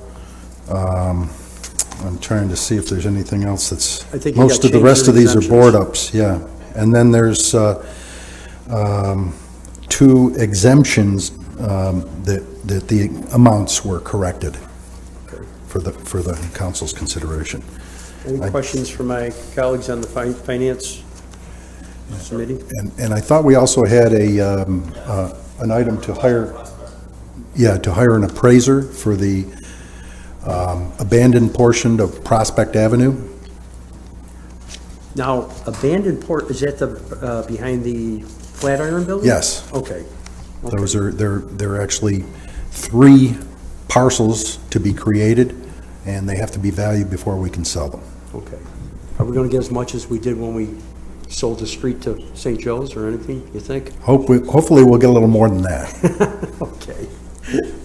Okay, any questions? Hearing none, I'll say, you're okay. Let's get this on the agenda. I got 2 in a row? Oh, jeez. Yeah, I know. This is, yeah, but a bunch of stuff probably in the 3rd Council District. Commissioner, why don't you come up here? I think the first one is the $2 million for trees. That is the last one, and if it's okay, Steve Harris is coming up right now, so we'll save that for the end of my 4 items. Anything you say, Commissioner. All right, you got it. Okay. To the fave, Commissioner of Parks, Recreation, and Youth Programs. First item, I'd like a waiver to enter into agreement with what's called Turf Tank. This will highly make our grounds team more effective and efficient. It's a GPS system that will line all of our fields, which they could line a standard soccer field with the goals at the middle, with everything in 35 minutes, which would take us 8 hours to do. So we think this is well worth the investment, and we could highly improve our ability to line all of our fields, which is something we can't do, and if we do it, it's not straight. So what's Joe McGuack going to do? He's got plenty of other things to do. He doesn't line fields anyways. Any questions of Turf Tank? Which fields do we actually line? You're not talking about like the high schools. No, so these are our own fields. This would be Schiller Field, Meacham Fields, any of our ball fields, soccer fields, football fields. We really haven't been able to do much in-house at all. We actually we request that a lot of our youth leagues do it themselves, just because we don't have this training, the skill. I mean, because really most people can't even walk in a straight line with this big machine that our field's in up. So this is GPS enabled. You actually draw it on a map, and you press go, and it we could even have the ability to, with youth leagues, that if we wanted to have some kind of, they make a donation or $50, $100, whatever, we could have their logo designed on the court. It would make our fields, yeah, we can do in 30 minutes with a piece of machinery what takes 2 people 8 hours to do, and not even at the same level. And this is durable and Yes. doesn't, it's got We're leasing it, proprietary, yes. probably type equipment that we Yes. can easily We're access leasing in it, it case comes with something paint, breaks. the investment's well worth it. Even when we do it in-house, we waste a lot of paint just because there's, human error, user error. This, we would even have to buy a lot less field marking paint and get many more fields marked out of it. Can anybody operate it? We will have 1 or 2 people only trained in-house to do so. We did a demo at one of our fields, and it comes almost with a little iPad that you program it all in, look at it first, make sure it lines up, and then hit go, and it goes. It looks like Johnny Five and Short Circuit. That's what it looks It's a like. robot. Pay the $15,000 every year. Yes, and this is just a 1 year with a 2 one-year options is what we're requesting. And we're asking for a waiver because there are no companies that exist that do this. There was one that no longer exists. So what does my colleagues on the Parks Committee think about this? Yeah, I think it sounds good, and just, I'm sure Pars is just hitting you up, trying to get over to Huntington. I'm sure he's typing right now. I'm sure he's typing as we speak. Yes. Councilor Driscoll wants to get trained in the operation of the turf tank. Yes. Okay. Next item, we'd like to enter into agreement with the Syracuse Parks Conservancy. As you know, they do quite a bit. We're just, their team worked with Joe Barry to look at an MOU. Both sides feel comfortable with it. This is just really to formalize our agreement with them for all of the work they do for us. Okay. Any questions? Move it to the agenda? Thumbs up? Yes. Okay. Item number 14, authorizing equipment purchases, a chip truck and a pickup truck. These are not replacement items, these are brand-new items. The chip truck we need because we have a chipper that we don't have any piece of equipment that can actually tow it, so we need that. And the pickup truck will be used for the forestry department as well because we have a new forestry technician that we hope to be hiring, let's say, in the next 2 months. So we've had a chipper. We have a No chipper. vehicle to move it. So if you have specific questions, I will defer those to Steve Harris if he walked in yet. Oh, he's behind me, so he can answer those questions because he is the next item. Steve, we had a chipper, so we had to bring the wood to the chipper instead of like going to the park and. No, well, we now have, we have a bucket truck that has a chip box on it. That's a truck we purchased 7 years ago now. And when we got the chipper, we bought the chipper, then we bought the truck. Unfortunately, the truck doesn't have the horsepower to tow that chipper when it's full. So we made it work with our older chipper, and we ran that into the ground. And then we got a rear mount bucket truck. And so now we need a chip truck, a dedicated chip truck that can tow the chipper, which will also improve our operations, because then we'll have a bigger truck that can chip longer, and then we'll have our bucket truck, which will make us more operational. So I don't know what % of that you heard. If I could start over, I would. I would just add, being an old parks guy, the more things change, they don't change. So- It's a piece of equipment we need to optimize our performance, because we don't have anything to chip into right now. Anybody want to ask about that? I can be more confusing if you want me to be. I'm sure I can outdo myself. Clear as a bell. Yeah. You just don't hear the word chip that often. Yeah, right. It's the most I've heard the word chip. Yeah, I can say it more. Does anybody want to, should we move this onto the agenda? Yes. Okay, okay. I was more excited. I thought it was like chips that you eat. Yeah. Chips Yeah. When I first read it. So. It's near lunch. Turning trees, we have a chipper the size of a house that can chip really large trees. We just don't have anything we can chip it into and tow. So, Steve, we talked about this issue before, about the tree canopy and all Yep. this, so, for anybody who doesn't know, Steve has an outstanding video regarding tree canopy and how it affects the lives in our neighborhoods. If you haven't seen it, you should probably call him up to see it, because we're finding out that our canopy affects more than just the shade. It affects how people view their neighborhoods and how they live in their neighborhoods. So this is to address this, $2 million. That's correct. Okay. I am totally confident that you'll be able to manage this money and improve the quality of life in the city neighborhoods. Any questions of Steve? No, big fan. I was part of the conferences we did. Should we move this to the agenda? Yeah, absolutely. Okay. Councilor Allen, Councilor Paniago? Yes? Yes, thank you. Juan, you wanted to say something, Councilor Allen? It just says, street trees, parks, and other public spaces. So it's not gonna be, I know you probably get phone calls about like residential, trees or trees that are in that little spot between like the street and the sidewalk. Will it include those areas as well? Because that's. The street trees are that right-of-way space, the snow shelf, whatever you want to call it, curb and sidewalk space. Okay. And so who determines if they want the tree there? Does the homeowner determine if they want it or not? Because then it's gonna be their responsibility if it falls or if something happens. So do they get to choose? Any tree planted in the public right-of-way will be city responsibility and managed by the city. So a tree between curb and sidewalk, that's a city tree, but we will still continue our policy of only planting where property owners approve. Okay. All right, thank you. I just wanted to make a note too, that you have the correct letter. So the first letter submitted said 1,200 trees annually, but a revision was 3,600 trees, and I don't know that you guys got the correct, I don't know, I just want to make sure.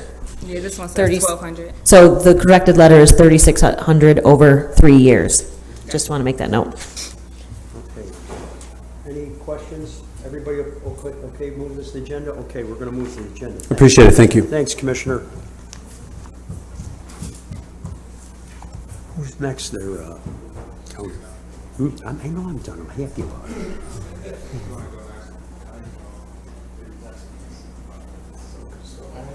He's going public safety. DPW has nothing?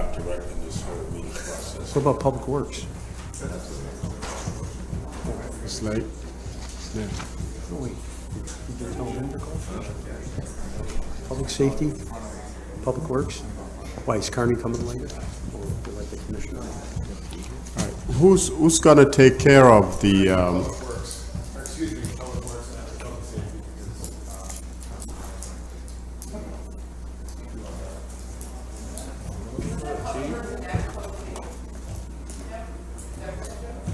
Yes. give me a second, Chief. Who's gonna take care of the, CRB item? CRB item. Anybody here to represent the CRB item? There's a waiver to hire their attorney back and a waiver to hire their Freeland and All right, all right. Chief Cecil? Gotcha. How's everybody doing? Joe Cecil, First Deputy Chief with Syracuse Police Department. That wood chipper is going to be a tough act to follow, but hey, next time around, if you could go in reverse order of the people presenting, reverse order of height of the people presenting would be helpful. So I'll just start. I think we got 5 items, maybe 6. So number 42, at least on the Google tracker, is a phone upgrade for the PSB. We haven't upgraded our phones in 30 years, believe it or not. We are starting to lose connection. More importantly, we're starting to lose voicemails. So in the phones where we get voicemails from citizens about complaints, whether it's up in the chief's office, SID, the drug unit, wherever, sometimes in the morning they're gone because of this system. So this is one of our capital budget projects for $288,000, and it's to upgrade the phone system for the PSB and also our satellite office, which is the SID office. Any questions, councilors? All right, Chief, I don't think there's much on that. So the next one is vehicle purchases. Keep in mind, we did not purchase vehicles in 2019, and then once again, we did not purchase them in 2020.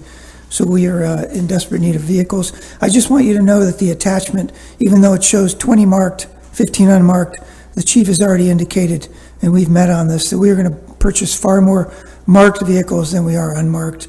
Our unmarked fleet is fairly new and doing okay. It's the marked vehicles that we need. So in question of that, I just wanted to make that clear. This is just more of a bookmark, the list of vehicles we're going to purchase, but when we actually get down to purchasing, it's going to be vastly more marked vehicles than unmarked vehicles. Chief, do you have any idea what that's going to look like? I mean, what we can expect? So, I mean, is it going to be 5 unmarked or, something? Yeah. Do we know? Sure. My guess is, and I talked to Chief just before I came over, so it's going to probably look like 80% marked, 20% unmarked.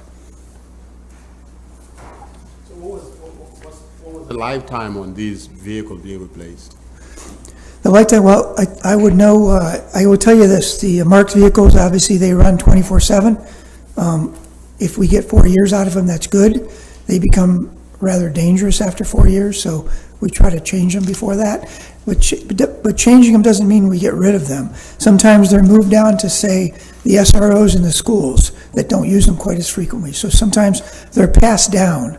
Now, when they finally become completely unrepairable and we get rid of them, I don't know the year of that. But they begin to get passed down after 3 and 4 years because they're just unsafe for those 24/7 work.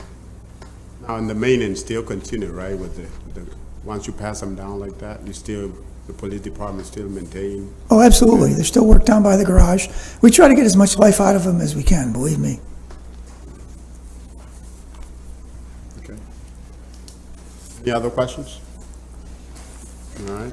All right, third one, number 44, is computer upgrades. This is the one I know the least amount about, so if you have questions, just let me know. I can get our IT experts, but this simple version is that we're just upgrading the computers, mainly the servers. We're running out of server space for the things we do, but also some of the internal items need to be upgraded. And some of these things, I could read them to you, but I wouldn't understand them. Perhaps you would, but I could certainly get an IT person here at the next study session to go over these with you. It's another capital budget project for $135,000. Again, just to upgrade our computer systems, primarily the hardware of the servers. So I do have a question. Yep. And this will probably actually ask the same question when you start talking about the report management system. But to the extent that we are approving these upgrades and that they do happen, I'm interested to know how the implementation of the reporting of the right to know legislation is coming along and whether or not these upgrades will help speed that up so that the council can properly start overviewing that data. Yep, absolutely, Councilor. It's going well. We are getting the data in. We still have one extra step that we don't necessarily want, meaning the officers are writing the reports out PDF-wise. Then someone in records has to transpose that into digital reports, and then we pull the data out of that for those quarterly reports. That RMS system is already set up for right to know. If we had that right now, and if we had it back then when you implemented right to know and we implemented it, it would have been automatic. And the data would have went right from the police report written in the street right to that quarterly report. So we wouldn't have had that extra step. And we wouldn't have had to create those reports. Those reports would have already been made. Any other questions? Thanks, Chief. Yep, so the next one is that RMS system. We've had an RMS system built by the county, which has done well for the last 20-so years, but it's just reaching its life expectancy, at least as far as we're concerned. The niche RMS is really the gold standard. It's NIBRS compliance, which NIBRS is a National Institute for the Collection of Data and Records. It is mandatory for police agencies, and it's attached to many of our grants and funding. Currently, our system, CNY Leads, that county-built one, is not NIBRS compliant. This RMS is. It is also very good with redundancy. So our big thing with this one is 80% of what the officers do is paperwork, and they are out there all the time doing paperwork. We'd rather get them back into service to take calls, to do proactive work. Right now, the system we have, if they write out a 15, which is an investigative report, and it includes property because it's a burglary, or evidence, they have to write the 15. They have to write the property report again. They have to write the evidence report to submit the evidence. They have to write the supplemental report. They have to do all those redundant reports. This system here, because it is the gold standard, and it's 21st century policing, they write this report once, and the data that goes from the 15, meaning the names and the evidence and the property and what happened automatically populates all the other reports, saving them a considerable amount of time. So the one big thing about this RMS that we want is, again, just to reduce the redundancy so we can get these officers back on the street patrolling with the reports. But there are a number of other items that I won't go through unless you want to hear about them, that this thing will do. It is compliant with all kinds of other things. One of the really important ones, too, is voice technology, which a lot of police agencies are going with. Voice recognition. It's been proven that you can talk, as I'm doing right now, 10 times faster than you can write. So many agencies are actually dictating reports while they're on the scene of a report, dictating right into a small dictator or their cell phone. This thing works right with your cell phone, and the report is written out before they get back in the car. Our current system wouldn't even come close to doing this. So this is just a tremendous upgrade for us. It's going to save time. It's going to put officers back in service. It's going to help them do the reports so they can get back on the road. The cost of it, the overall cost, even though this project in front of you is $315,603, the total cost of this, which we spread out for the next year because it's going to take over a year to implement it and integrate it into our system, is $688,025, which is still a tremendous bargain given what we're going to end up having when this thing is implemented. You can generate report with this, everything is going to come with this. It will take over all our reporting, electronic reporting. And keep in mind, it's compliant and it works with laptops, the computer in the car, obviously, laptops, but even phones. So it's going to speed up everything the officer is doing on the street, this one system. So no papers anymore. Well, that's what we like, although every time we get calls from the court or FOIA requests, it ends up being one of these. Well, tell the court to pay for one. Yeah. It'd be nice to be paperless, but... Can you go back in the program and edit it if you needed to? I'm sorry? Can you go back and edit if you needed to, the reports? Oh, without a doubt, yes. Yeah. Yes, completely. You mean if it's voice recognition and you're talking? Exactly. Oh, yeah, without a doubt. Because those things, and I've talked to them and I've seen them demonstrated, I'm really shocked that they pick up 90 to 95% of the words, even when you're talking as fast as I typically do. But there's still going to be mistakes. Okay, yeah. Chief, is this still going to be a jointly administered program with the county, or is it just solely going to be the property of the city? It's going to be the property of the city right now, Counselor. We, at the time, 2 years ago, the county looked into this and we tested out 3 different RMSs. This one came out ahead, we were moving toward it, and then COVID hit. And the county right now says they do not have the funding for this. So, but I will tell you this, and I know I'm on public record here, our data is so important to not only the county, but all these underlying agencies, the towns and villages, that my guess is they will come on board with this one RMS once we lead the way. And this is going to be a technical question, and maybe not necessarily something you would deal with. But what is that going to do with the IT functions then that we had shared with the county relative to these police reporting functions? Sure, there's still going to be maintenance involved in this thing, so I think they will still be there. It still integrates with CAD, so CAD is a county-run program. They're still going to have plenty of work and still going to have to be involved in this from the IT standpoint. And then obviously they'll be completely involved in it when the county comes on board. I've talked to folks over there, including the undersheriff, and they realize the value of this system. And I think right now it's strictly funding for them. So I don't necessarily really want to belabor this too much, but we're going to be paying then the county people to maintain a completely city system. Right, and we may get pushback from that, no doubt about it.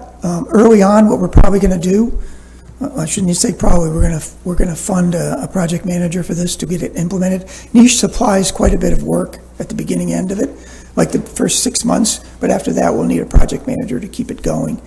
If we get pushback from the county, I could fully understand if they do. It's our system. We're asking them for help. Though keep in mind the body cam program, we reached out to them and they integrated that with CAD. They put a tremendous amount of work into the body cam program, which was completely ours, not theirs. So. Understood. Thank you. Yep. This is just a, yeah, go ahead. Just a follow-up, any cost for us, the county maintaining, is there any idea what that cost would be? Don't know.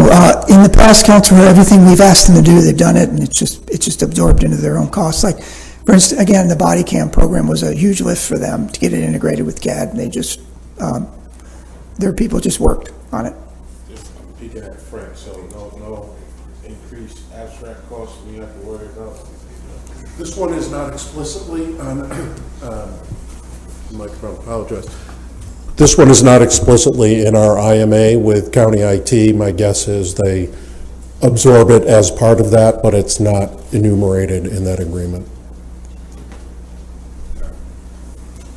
So, but this is just for phase one, Chief. How many phases do we have there? It was just, we just kind of tried to put some of the money on the next budget year. There's really two installments for that $688,000. And then after that, just to let you know, there's still an annual fee for the licenses, which comes to $100,504. That's for 500 licenses. We're not going to need 500, but Niche, because they're a global company, they will not do departments that are under 500. So we will have licenses to sell, and we will sell them to the agencies, towns and villages, or the county that want to come on board, because we will not need all 500 of those. Is there a way you can give us the projection of all of those? Just, I know some of them may not apply to this year, but just a whole right out. Because to me, it's not just going to be 300,000, is it?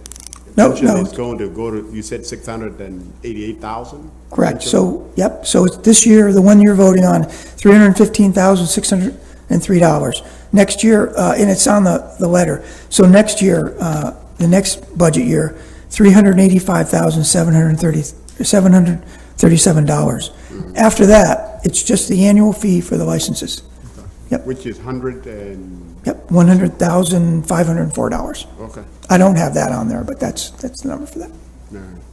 Any other question, councilors? No. Thank you, Chief. Okay, next item is a training item. This is for $5,500. This is to bring in a group, it's called Not by Chance Leadership. Just to give you a general idea, this group trains command officers to be agents of change, to show them ways to have shared vision, better communication, mission first, people always, intentional leadership, and purpose. What I can do after this is send you their actual syllabus so you have better understanding of it. But it's something the chief thought was very valuable. I think he's seen it elsewhere, and he wanted to bring it to the Syracuse Police Department's command staff. Now, it's different from, I remember last year we approved same amount of money for leadership training. Is this the same? Is it the same thing? Just. I think this is the first time for this, so okay. That might have been something different last year. I think last year, the year before, the chief came to us looking for about $5,000 for leadership training. I do remember that. That's different, right? It was different. It was something else. Right, it is different. Okay. Now, is this when it's command? Because I'm not familiar with the command. Is it just from sergeant to chief? It will actually be from lieutenant. So it'll be lieutenant, captains, deputy chiefs, and chief. Okay. Huh? Yeah.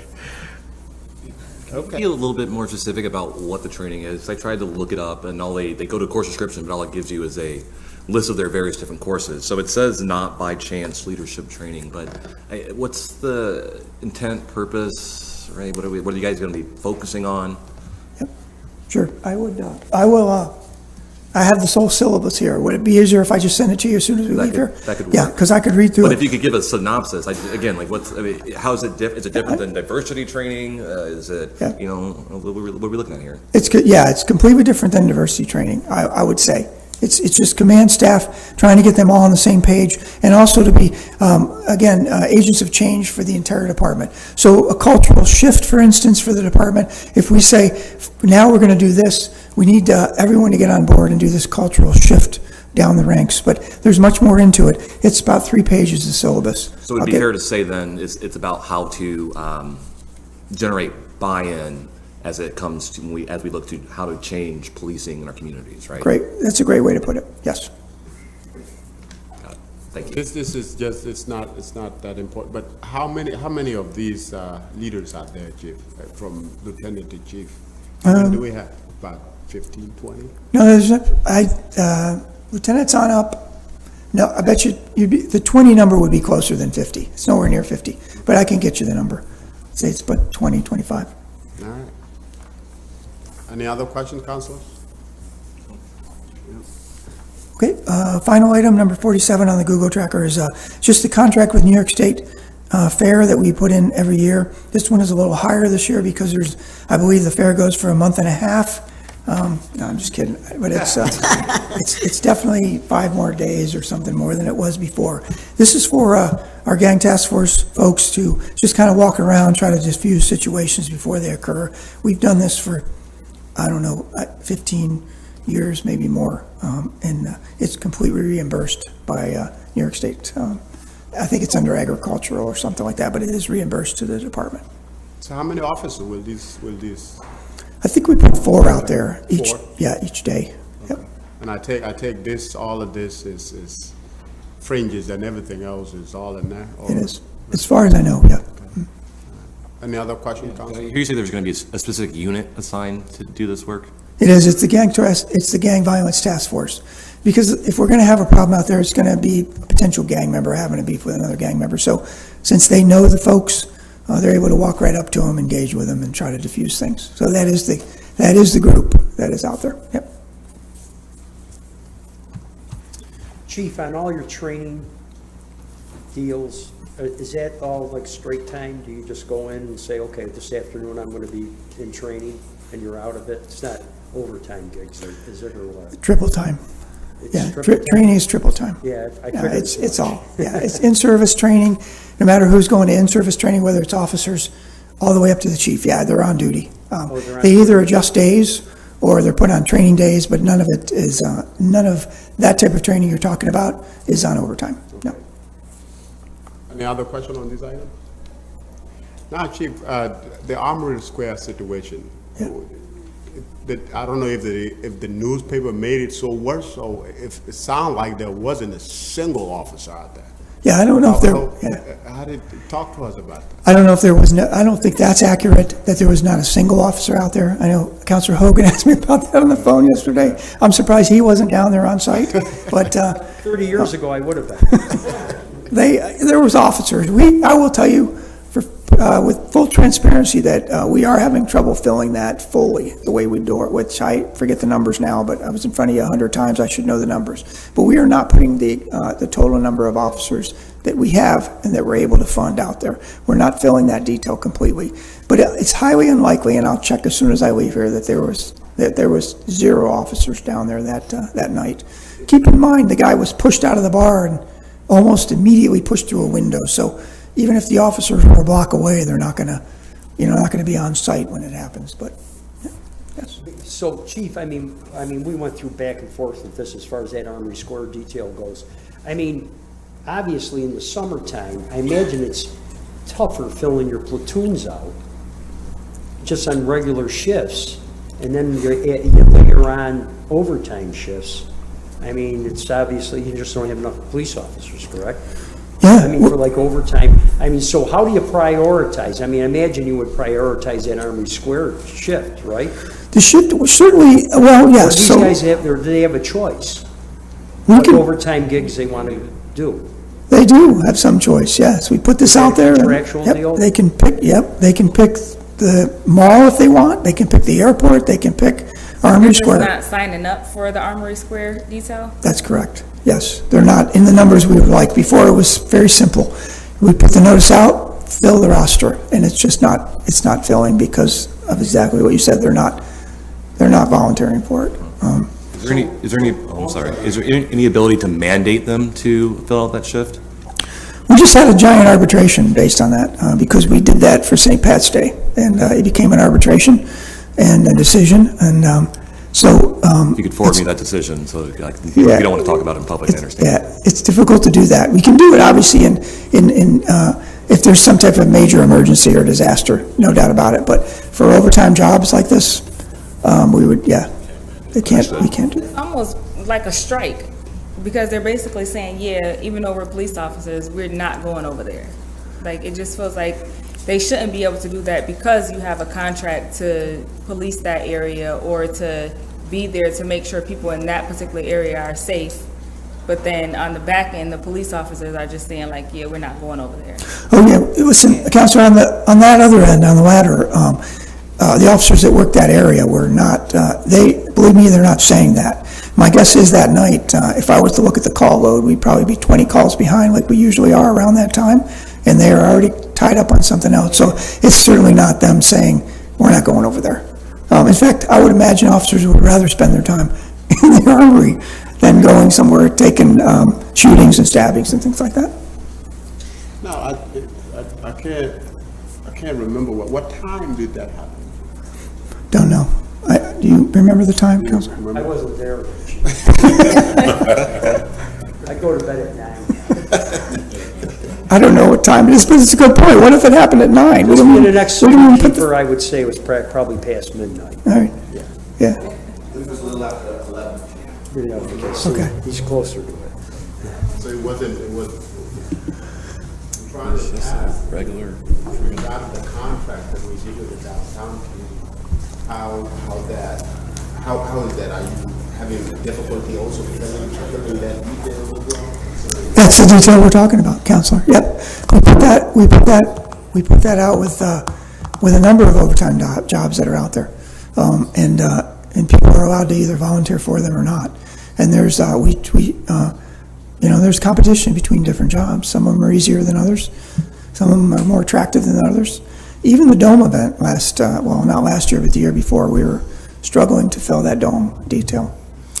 So it's just part of them. Yep. So, Chief, so if you created a little competition, I don't know if we can lawfully do it. If that was offered to some part-time retired officers or something, you think the interest in going down there would change? Don't know. Good question. It probably wouldn't be off-duty officers, but if, say, for instance, the sheriffs decided to do that, you don't know. We have actually started discussions with retirees about dome events, because it's just traffic control, and they know how to do that.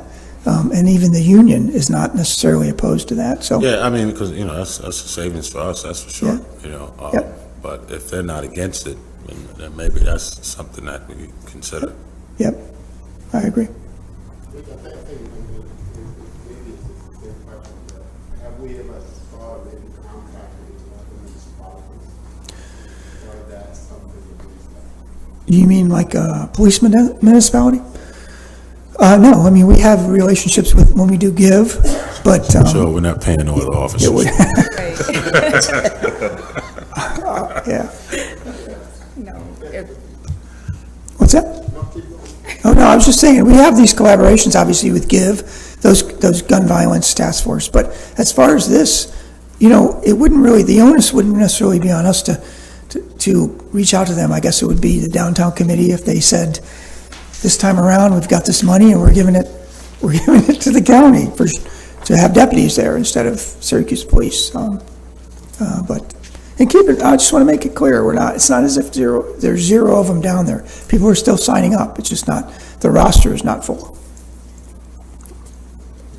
Any other questions? That's all. How's that? Okay, thank you very much.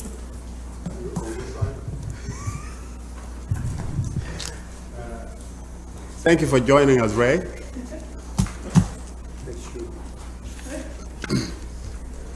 Sorry, we had a little bit of technical difficulties. So we have 2 items, right? Yes, so we had originally come before the council and asked that our contract with Bousquet Holstein be extended so that it would be to $15,000.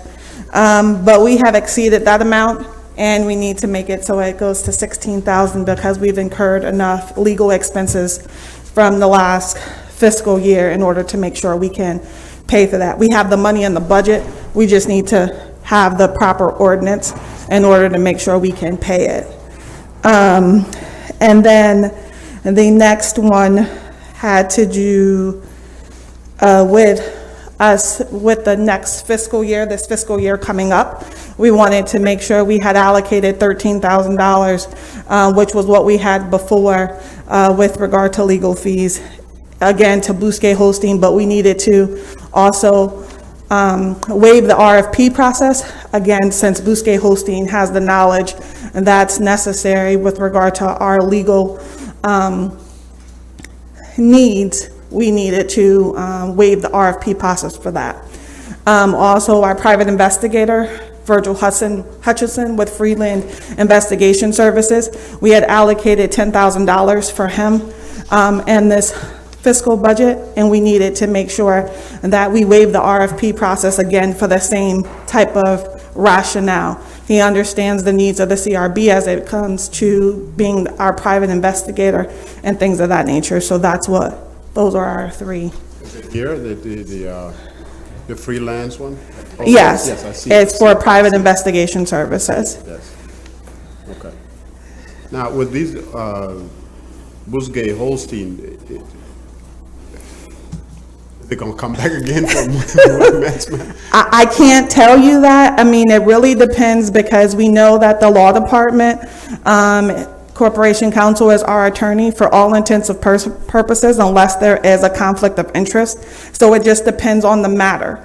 So as of right now, we can state that we are going to allocate $13,000 for that, and we do closely monitor the budget to try to make sure that we don't exceed that.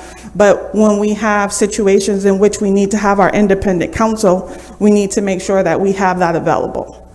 And we need to make sure that we don't have to choose whether or not the interest of the CRB has to kind of come secondary. So that's why it's necessary for us to have the outside counsel at all times.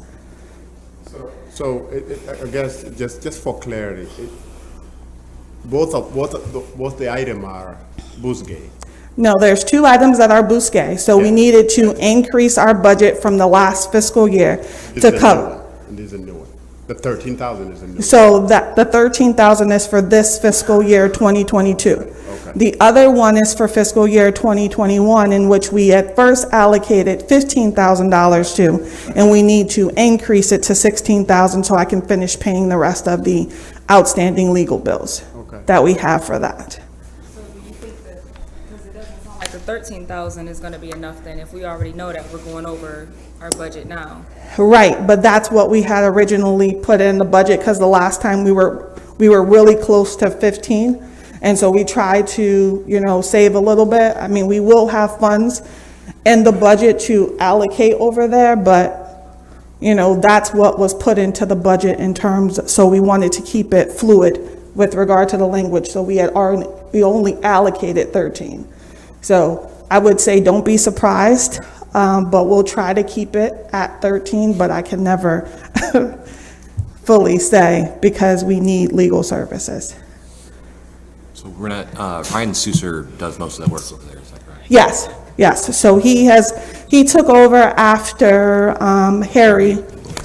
Harry passed away, and so it was easier for us to keep it inside that same office because they had the history of what the CRB had gone through and things of that nature. Certainly understand. And would you say that you're coming back asking for additional monies, is that due to an increase in litigation, more stonewalling or obstinance from the police department? What in your opinion has caused the increase in the budget? So it's a combination of things. We had to work out our hearing processes as it related to the police department coming to hearings and them wanting to have counsel. And so we had to work out those logistics, and it cost us a lot more to wrangle that process through, which created more legal bills. Then before all the executive orders kind of came into place, we had some back and forth that needed to be done as to timeframes in which documents were coming, the lack of it, and we always needed our outside counsel in order to be able to be there, again, to make sure the interests of the CRB was continuing to be expressed in a way. And then if in fact we did need to have some sort of litigation, we would not want to have him not be in the loop as to all the things that we had been negotiating between the two parties. So we needed to include him into those things as well. So the CRB doesn't have subpoena power, that's correct, right? We do have subpoena power, and it's independent of, So we are able to issue subpoenas for which it does ask the officers to attend and to testify. We are also able to utilize subpoena power that does allow us to request footage from particular places, the school district. So it has been clarified that we do have independent subpoena power, so we are able to do that. So we have subpoenaed officers to attend hearings, but there was a struggle between the PBA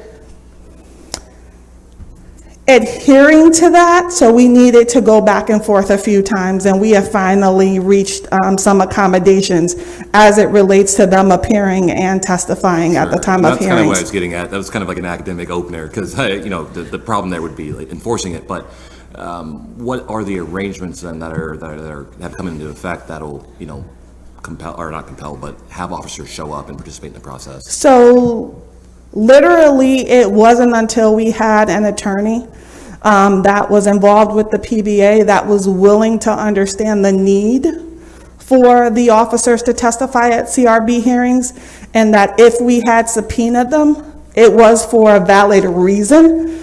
We don't subpoena officers for every hearing, but they had to, the one attorney just was never going to let them testify no matter what. I would say the prior PBA president wasn't going to ever let them testify no matter what.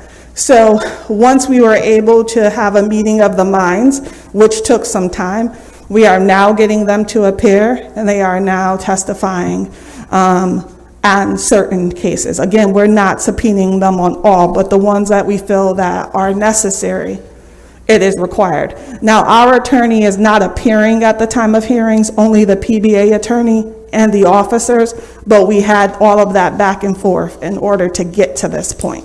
Understood. Thank you. Just a couple follow-ups maybe to Councilor White. One, you know, and just coming on the edge of him in regards to the subpoena, and you talked about our officers not testifying. Is this also, these are not the officers that are, you're talking about the accused officers or the witnesses? I'm talking about all of them. We typically would subpoena all officers that were involved in this particular incident, so that we would then have your witnessing officer, because sometimes it's difficult for us to, if there was no body worn camera footage, it's difficult for us to ascertain which officer actually was the. Yeah, I got you. Yep. I asked that because I always make the statement in here that the witness doesn't have the benefit of the Fifth Amendment.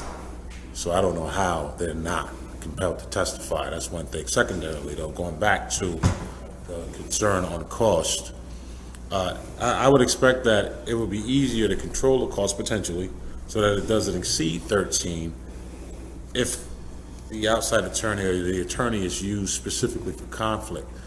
Because it sounds like when you make the statement, you don't want the CRB to kind of be a second priority, that you use him because court counsel may not respond fast enough. Am I right? No, that's not correct. Okay. It is just only when there is a conflict and we need to make sure that again, the city's attorney is going to look out for the best interests of the city, which they then are the attorneys for the officers. So when there is a discrepancy between opinions, we have to utilize our outside counsel in order to kind of assist with the negotiations in order to get there.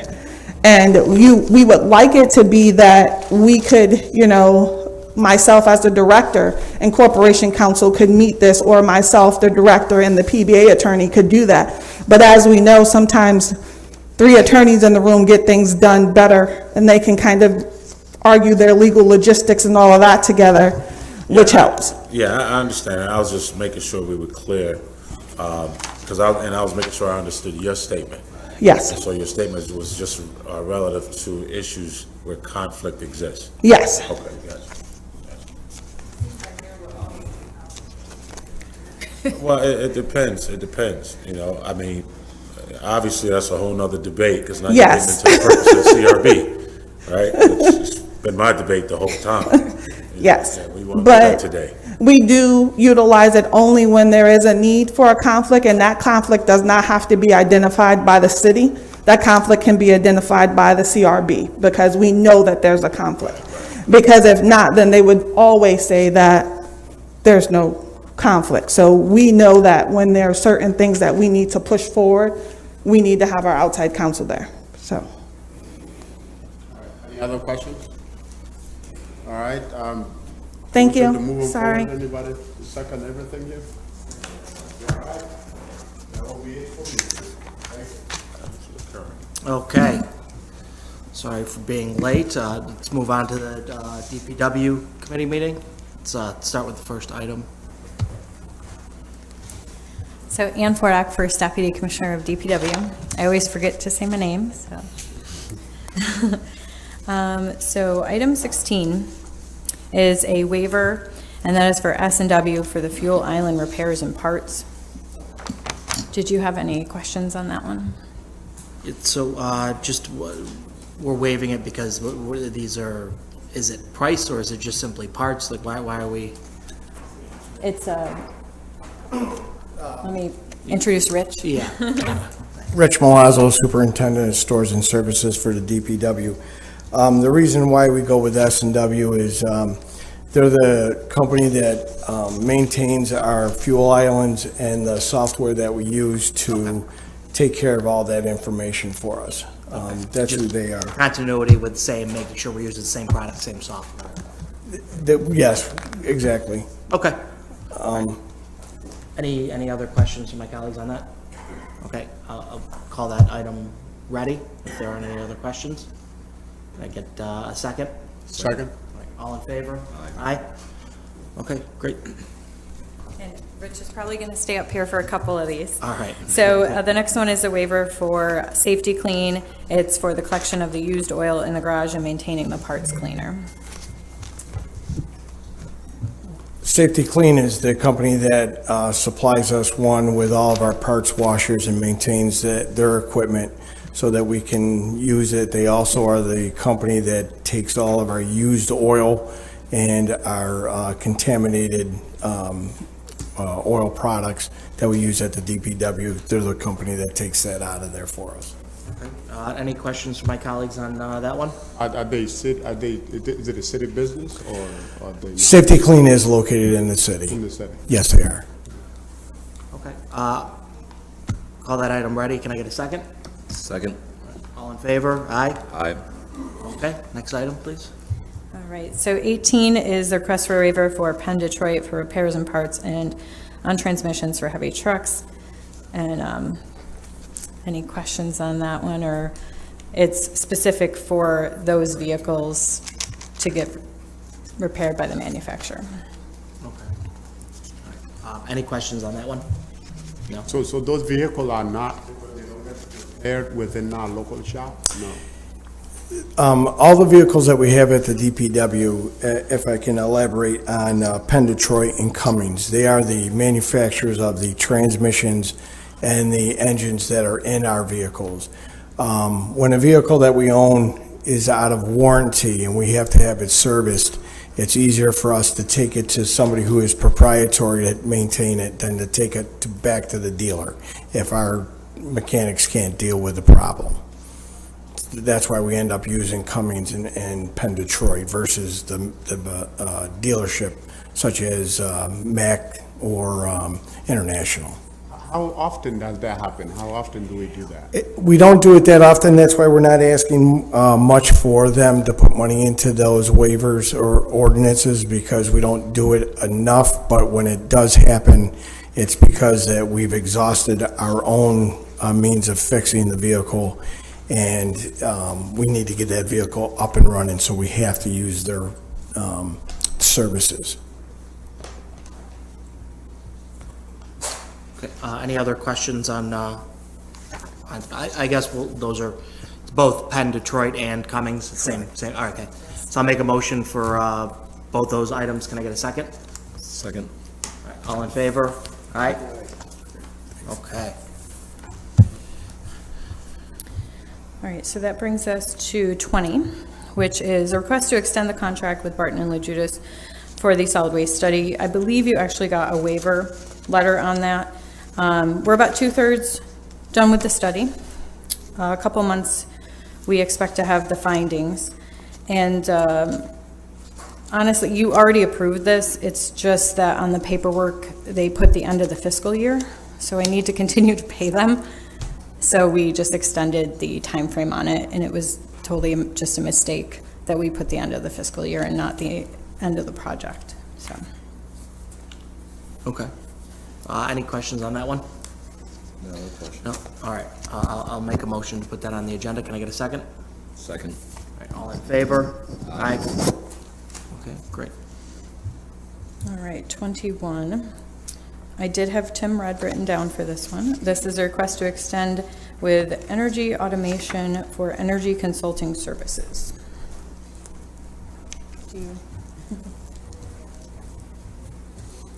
Yeah, I believe Tim was here to speak to this, so if we can just give me a minute just to see where he is. no problem. Thank you. Do you want to move on to the other ones? Yeah, let's move on to the next one. So 22, and Ken is here for that, and it's a request to extend the contract with Harlan Electric and amend the budget number. Good afternoon, councilors. Item we're looking for is to extend the contract with Harlan Electric. They are the company that National Grid hired to change the poles out and the transmission lines in Strathmore due to the Glenwood substation. That project is ongoing. We're just extending that contract. And I'm asking to change the budget number from the maintenance budget to our National Grid account number to have it paid out of there, which leads into the second item, which is to increase the amount of the National Grid rebate monies from $930,000 to $1.6 million. I believe $1.63 million due to the increased revenue we received on the rebates from National Grid. Okay. Any questions on these two items from my colleagues? Remind me again, when is the projected finish time for this? Excuse me, the original was end of calendar year 2022 with Harlan, but they are going along smooth. They're hoping by mid-summer of 2022 now. Everything's going well down there, Counselor. Okay, and a little bit, I mean, still kind of on topic, but not specific to these items. O'Connell, the subcontractor that we have they started doing work? Yes, they have, Counselor.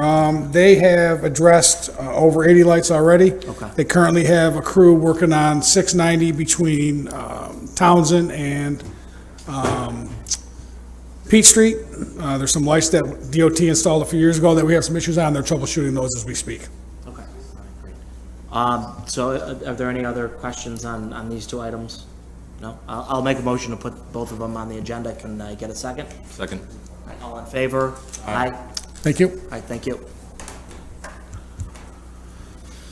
Would you like to go back to 21? Yeah, Okay. So request to extend contract with Energy Automation for energy consulting services.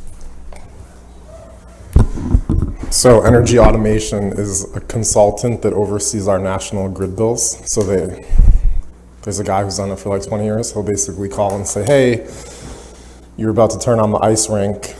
The way the bill works is they monitor it for 3 days before this. You should request a review of the ice rink at this date so that you basically like game the billing to minimize the charge. He'll make those kind of recommendations. He'll kind of like look at all the different bills and say whether like City Hall Commons energy use is up 30%, something's off, like have a maintenance person look at it. But their contract ended, so we're doing a new RFP. So we're just gonna open it up for all competitors. This company also ended up helping with some of the, let's say, back and forth around the light bills and reimbursement of like from the date at which lights we took over the lights and the way the rate changed. And we're still kind of in the middle of reconciling the payment, but they help with essentially relationships to National Grid and stuff. But so this will just waives it so we can allow them to work while we redo the bid, but there's no guarantee they get the work. So it's up to $38,000. That's the amount that's annual. So we wouldn't use all that in the moment, but I think that number just carried forward because it was the budgeted amount. But we would be coming forward with the committee, well, we're just starting the process, so we'll see who responds, a committee will review it, a counselor will be on it, the president will be on it, and then we'll hire someone, maybe this company, maybe somebody new. So how long have we utilized like this type of service? I mean, do we just hire a consultant for like once we purchase back the streetlights, or is this something that we've utilized for, years now? Jim Gladaszewski, who's the guy who's done it, basically says he's done it for like 20 years. So he's for us. He's done this same work for a long period of time. No, he's just a consultant who does hourly charges to the city. Yeah, I would call him a consultant. He's like somebody who called me the first week I was here and was like, "Hi, I'm Jim. You don't know me, but I work for you." So basically, Councilor, if I may, based on what I'm hearing, if I'm trying to understand why we need consulting because it sounds, based on what you're describing, is electrical, checking on maintenance, and we have that skill here in the city. Why are we sending it out for consulting? Well, the skill is to look at the familiarity of the bill and put it in a way that we could use to adjust the information. So I'm not sure exactly who would do it. I think it would probably fall within the budget office, but there's not exactly a person to do it now. So I think we all view it as an effective way to have somebody do this at a minimal amount without the expense of a full employee and benefits and all of that. We're probably gonna do something similar with, well, we're around our Verizon bill, except we're not gonna do an RFP for that. We're gonna piggyback off a county contract that already exists, but to have a group essentially, like these companies, they have processes for which they input your bills and they can really quickly tell. Like we don't have that, so we would have to develop it, and then we don't have people who understand what a kilowatt hour is in the budget office, much less like where the changes are. So, well, the phone thing, like it'll help us identify cell phones that we may not need or that are underused or whether they're in the appropriate plan. And like, I think the thought is the same for both the National Grid and this, that having somebody do that oversight saves us more money than it costs us to pay them. So just a couple errors that we may not catch because we don't understand it well enough, save the money. So on the topic of savings, so you were expected to spend, $38,000 a year. What could you say was the savings, or what would be the projected savings as we move forward? I could work on that between now and the next time we talk about it. I'm sure Energy Automation has some number to advocate for what they do. The 21 year might get over like a lot of save. It's going to be depending how to count, because they really did help us to do some of the in between National Grid and us on how much have we overpaid to date. And like for a few months we stopped paying National Grid because it was clear we had paid more. And so he just helped kind of with that process of what we overpaid. So I think this year would be a particular, like if he counted that kind of thing, it would be really large. But certainly it would be more than the $38,000 for spending. That would be far more than 38. And I'll look at the actuals too, because the budget and the actuals may also be different. I don't actually know that he charged 38,000 each of the previous years, so I'll just look up what the actual amount for the contract has been. But So Tim, at some point in the near future, we'll get a report saying, was this worth it taking over all the streetlights? Will we get a report on that? Is this the guy who writes the report? no, I think that for that I just plan on making like a memo that summarizes it. I think I have most of the information.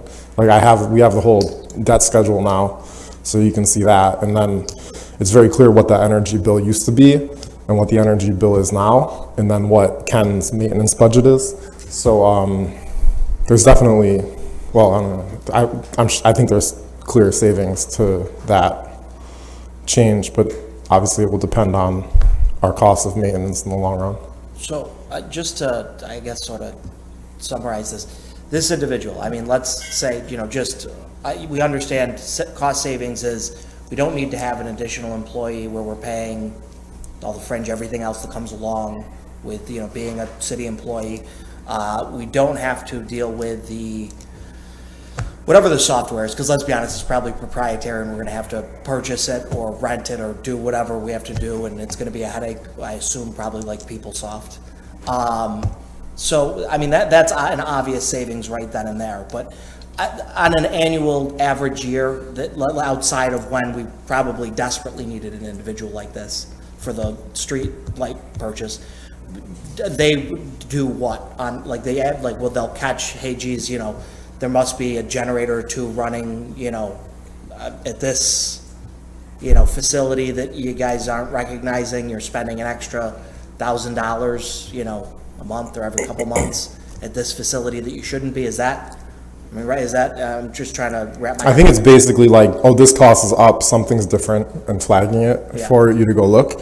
And then also just the advice of him knowing the way the National Grid monitors the accounts to say, here are your major sources of use. And if you, like last year for the ice rink, he basically said, if you turn on the ice rink this date, you're gonna pay an extra like $8,000. Because the way they read the bill is they'll fill in the bill for the full month. Whereas if you like turn on the rink, if you request a reading and then turn it on this day, you'll say like your bill will be this much different. So he's just trying to help, like we don't know those rules, so it's that, or like processes, I guess. Okay.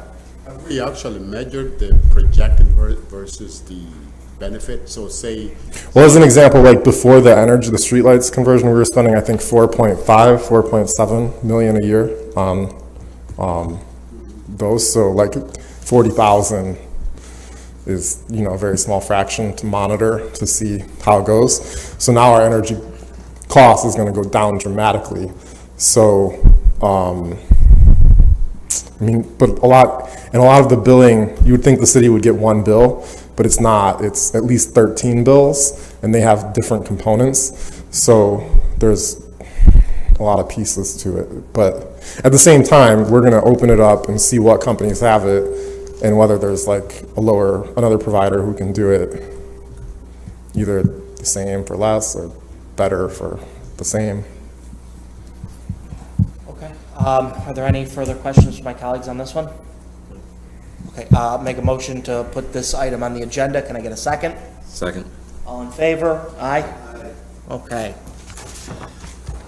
Now, we have next.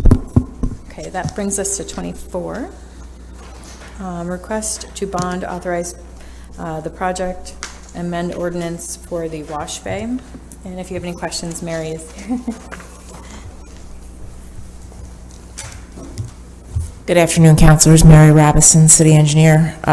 We put this project out to bid, and unfortunately the bids came in higher than our budget, so we're requesting to amend the bond for the additional $255,000 and amend the project authorization. So the amount of the project is increasing from $1,011,500 to $1,266,500.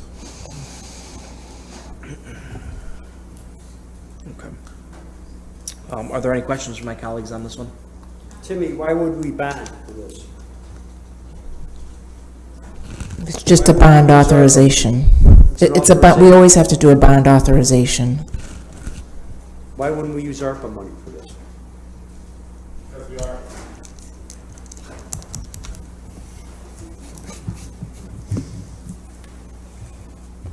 Because we already bonded for it, and this is just up the band, or what? No, well, I mean, I guess we would bond for it because it's a long-lived asset and it's a lot of money.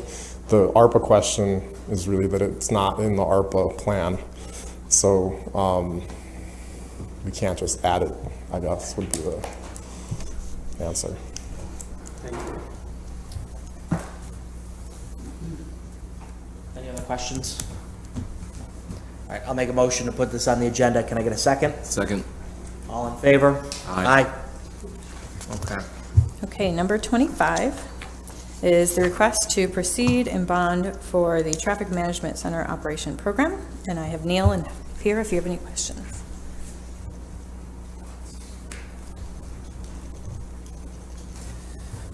Good afternoon, Council. Neil Burke with DPW. One piece of information that was left out of this is that we have an agreement with New York State, so all the dollars we spend are reimbursed for this.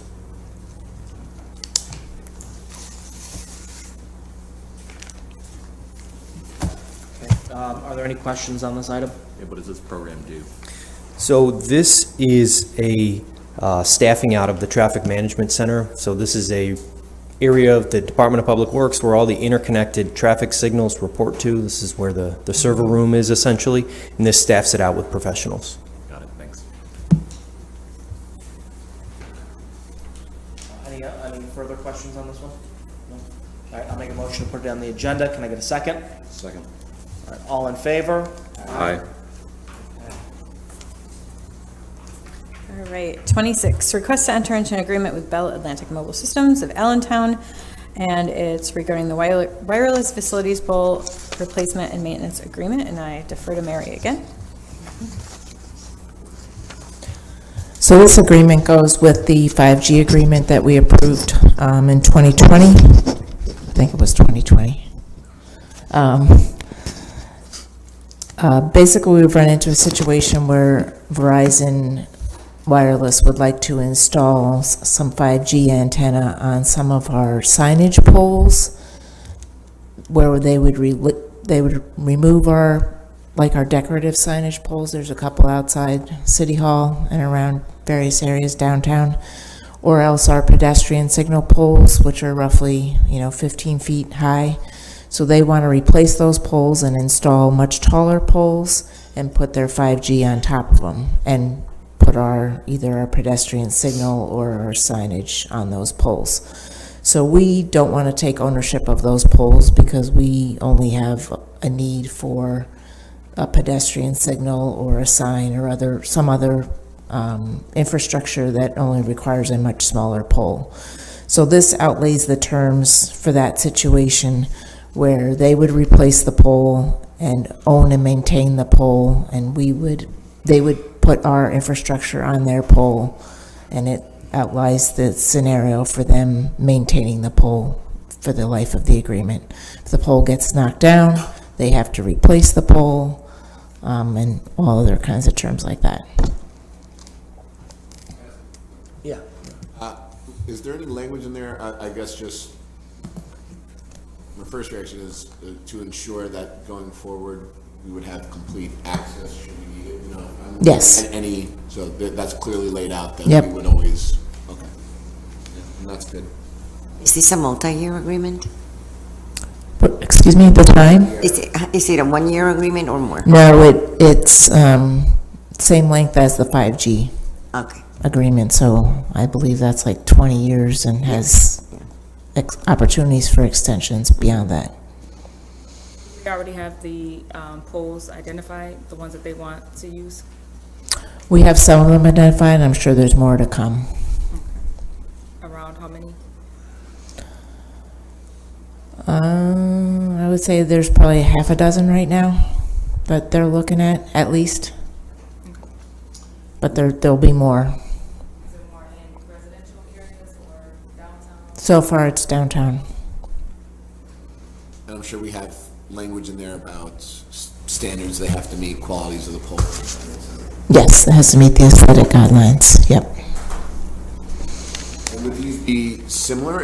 I know that there was, obviously, the 5G vote was one of the most packed council chambers we've ever had. About height requirements, are they going any higher, or would it be the same? No, it's the same, yep. I mean, the reason is they're replacing our poles, which are only, say, 15 feet high, and they want to put in their 30-foot pole or whatever it is. Oh, okay, so they would be higher. They are going to be higher than our pole. Right, good. But that's why we don't want to own the pole, because we don't want to be responsible for a 30-foot pole when we only need a 15-foot pole. Any issues around liability, and should they?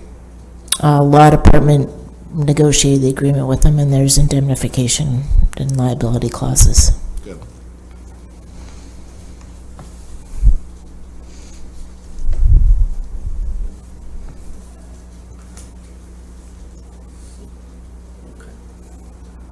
No, I guess I'm a little bit confused, because didn't we do a lot of this so that we would own all of our poles with the lighting and the 5G and all that? I mean, so we're essentially going to now drop into a contract where we're going to allow Verizon to own, or this, subsidiary of someone who's doing business.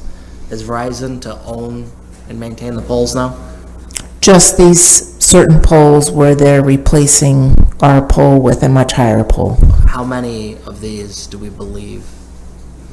I really can't give an accurate answer. They're rolling out locations on a monthly basis. Right now, I would say we have at least a half a dozen identified. All right. Okay. Any further questions on these items? All right, I'll make a motion to put this on the agenda. Can I get a second? Second. All in favor? Aye. Aye. The next 5 are all for Neil, so ask him to come up.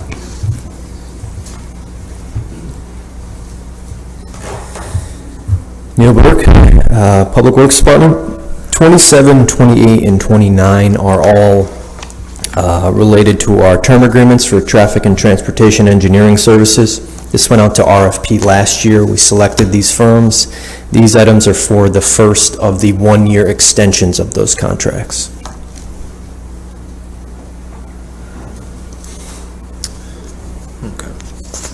Any questions on these items?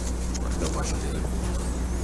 All right, I'll make a motion to put them on the agenda. Can I get a second? Second. All right, all in favor? Aye. Item 30 is a request to amend an existing ordinance to reduce the amount by $50,000 for complete streets. We're going to use that $50,000 for a related but separate project.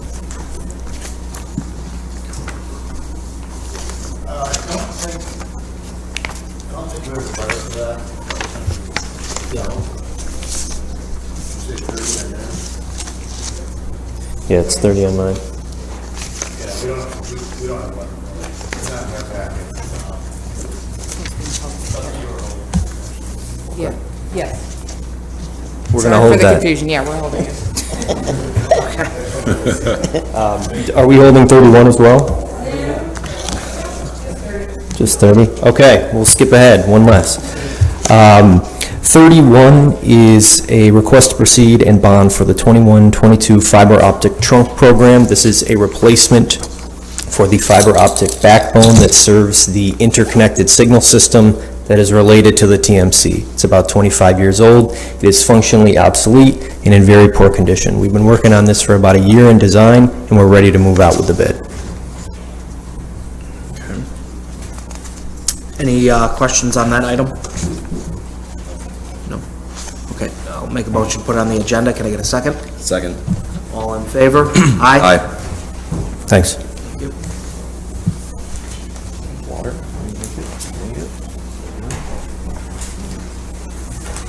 Are we done?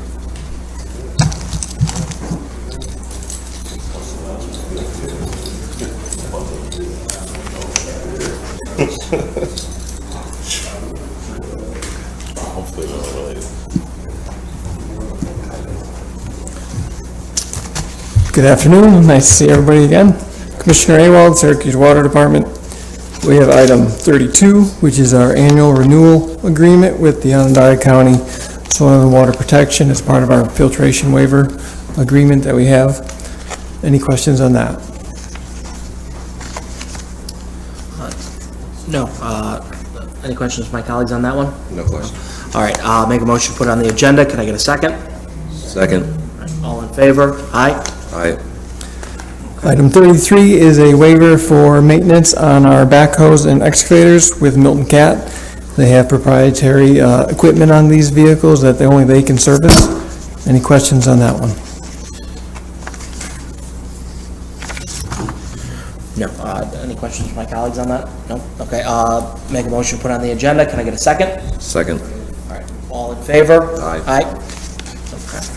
34 is another waiver because of, it's for our SCADA equipment. We have SCADA techs that can only do this specialty work with our SCADA system. So again, it's a waiver to get a certain list of qualified technicians to do any kind of maintenance work that we need. Any questions? Is this the letter that speaks to telemetry and instrumentation waiver? Correct. That's my only question. Any other questions? All right, make a motion, put it on the agenda. Can I get a second? All right, all in favor? Aye.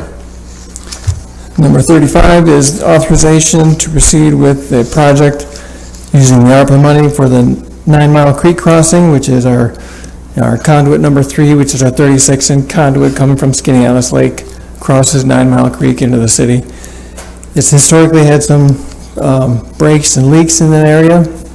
It's one of the lowest spots on the conduit coming into the city. You know, if you're looking at 150 pounds per square inch in that area, on a 36-inch pipe, you're looking at over 150,000 pounds of pressure. Any questions?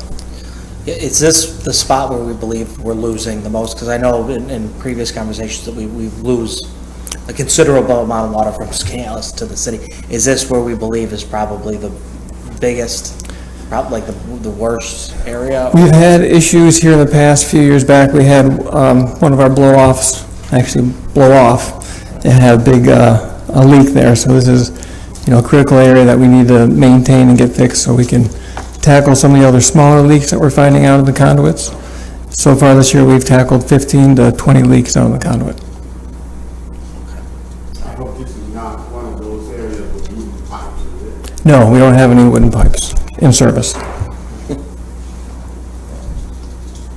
Any other questions from my colleagues on this one? No? Okay, I'll make a motion to put this on the agenda. Can I get a second? Second. All in favor? Aye. Okay. Number 36, again, authorization to proceed with the project to replace 3 pump stations, the Guilford Pump Station, the Brookford Road Pump Station, and the Westminster Ave Pump Station. All 3 of these pump stations were built in the 1940s and have reached their end of life. We're going to utilize that ARPA money for that as well. Any questions? No, any questions from my colleagues? No? All right, no, I'll make a motion to put it on the agenda. Can I get a second? Second. All right, all in favor? Aye. Number 37, again, it's authorization to use ARPA money to proceed with the project for the intake number 2 extension in Skinny-Alice Lake. This is a long talked about project that's been, you know, studied multiple times since 2004 to extend our number 2 intake, which is the shorter of the 2 and in shallower water. Any questions? Will there be any need to extend it further? Is there any way to predict that, right? I mean, 'cause some of this is having to do with predicting the effects of climate change, right? So do we know whether or not this is going to be sufficient or how long it's going to be sufficient for? So we only can extend it out so long before it becomes hydraulically resistant to get enough water into the pipe. So we're kind of looking at our maximum distance and depth. Any other questions? Questions, my colleagues? Just a general question, not now, since we are, you know, using ARPA money to replace pipes and all, do we have pipes that we haven't replaced maybe in the last 40, 50 years that are in need to be replaced? We have a lot of pipes that haven't been replaced in 50 years. We're still using pipes from 1892. You know, that's part of our work on Jefferson Street in Salina. We pulled out some of those pipes and put in brand new ones. On Montgomery Street was a perfect example. Sections we pulled out were dated 1878. But Montgomery Street being a very congested street with a lot of utilities, we ended up lining that pipe. Great year. Know that? Were you there? That's the year you graduated high school. Smith Tech. So. You proved that.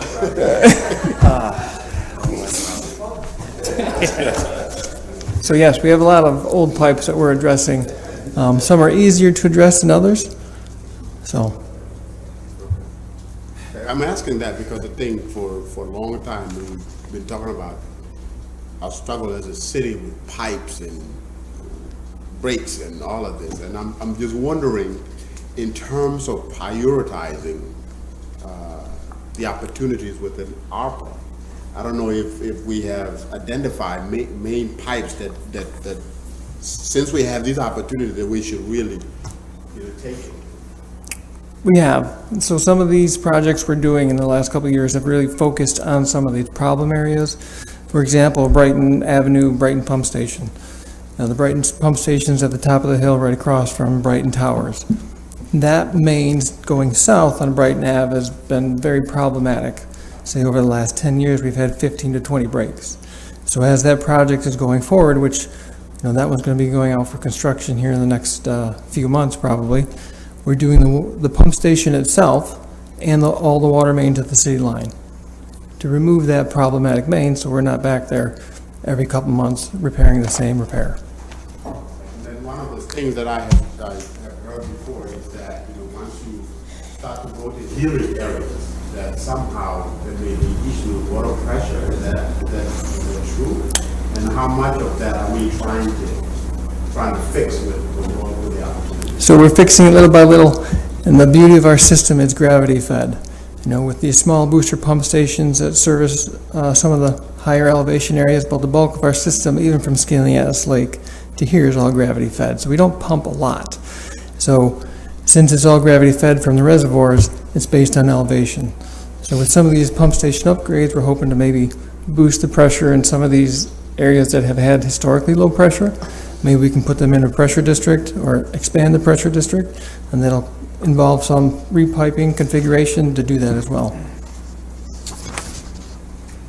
I just have just a question on, not on this specifically, but, Councilman Troy was asking about ARPA money relative to pipes. Do we have any kind of idea, this is to maybe Mr. Law or even Khalifa, on where the infrastructure bill is in Congress? Do we have an ask in that respect in the same way that we had to ask for ARPA money, to either of your knowledge? Greg Lowe, Chief Policy Officer. If I heard your question right, it was, have we inquired whether any other infrastructure funding is likely to be made available from the federal government for expenditures like this? There is a bill being Yes. considered on the Yeah, floor. the bipartisan infrastructure Yeah, bill, and yeah. whether we should anticipate it could be an alternative for this. We don't know the specifics of what the bipartisan bill will present. We do know that the Biden administration specifically cited water infrastructure as an identified and preferred use for American Rescue Plan funds. So we think this is an appropriate allocation. Yeah, because it's not a question of the allocation as Yeah, it stands, it's- but obviously we got a lot more to do. Yes, we do. So the question is more so, do we have an ask in relative to infrastructure money in the same way that we had an ask in for ARPA money? We put quite a bit of energy in ensuring that we were considered for, or that we were on the radar for ARPA money. Are we doing the same for the infrastructure bill being considered? The mayor has publicly stated on a couple of occasions his strong support for the bipartisan infrastructure bill and urged an agreement. That's one thing. We've also included multiple water infrastructure projects in our state and federal legislative priorities book previously for the year. However, your suggestion is a good one for us to even more specifically identify these and other needs at this moment. So I'll look for ways to do that. Thank you, sir. So, Commissioner, quick question. So if this is just hypothetical. Assume you were in front of Joe Biden asking for pipes money.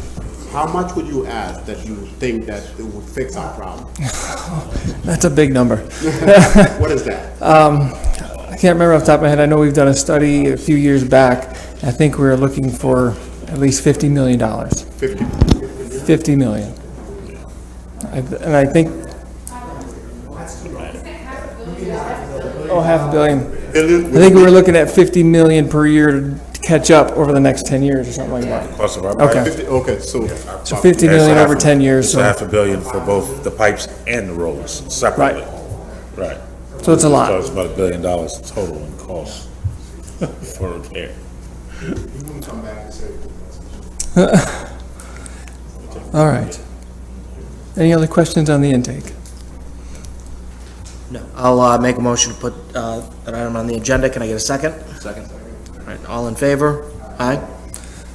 Okay, item 38 is again authorizing ARPA money to utilize for the Skinny Atlas Creek Weir replacement. The Skinny Atlas Creek Weir is where we measure to maintain the flow from the lake to the creek, which is required by the New York State DEC as part of our agreement to utilize the water. This weir is had some modifications to it in the early 1980s. Since then, it has really been degraded over time between the weather and the creek. Our staff goes out there and tries to measure the depth. We don't have enough safety procedures for them. So here we want to replace the weir, get some automation to it to provide safety for our staff and better our readings at the creek. Any questions?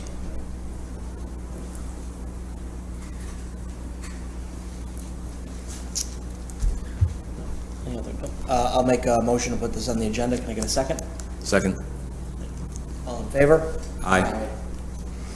And the last item I have is 39. It is, again, authorization to use ARPA money to start the project for security improvements at the water department, to include cameras and lighting and fencing and some barriers along the Erie Boulevard side of the water department. Over the last few years, we've had people jumping the fence and getting into the yard. A couple vehicles were stolen, but we recovered them. Damage was done to equipment. So, to provide security at the department. Any questions? They still in vehicles? Would that, would that include, say, the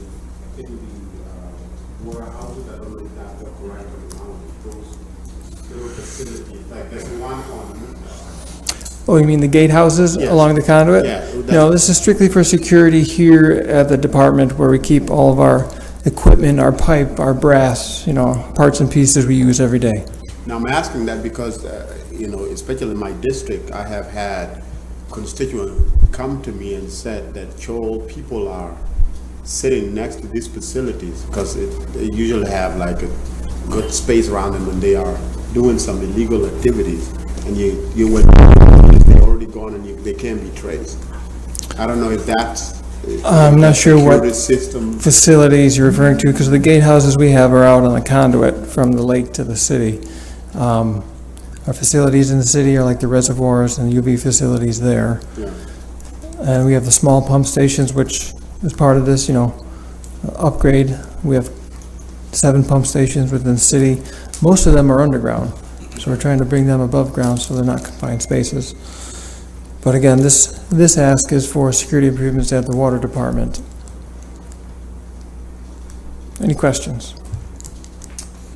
No. I'll make a motion to put this on the agenda. Can I get a second? Second. All right, all in favor? Aye. Thank you. Thank you. Last 2 items. We're trying. We're asking to amend an agreement with CNS for architectural and engineering services.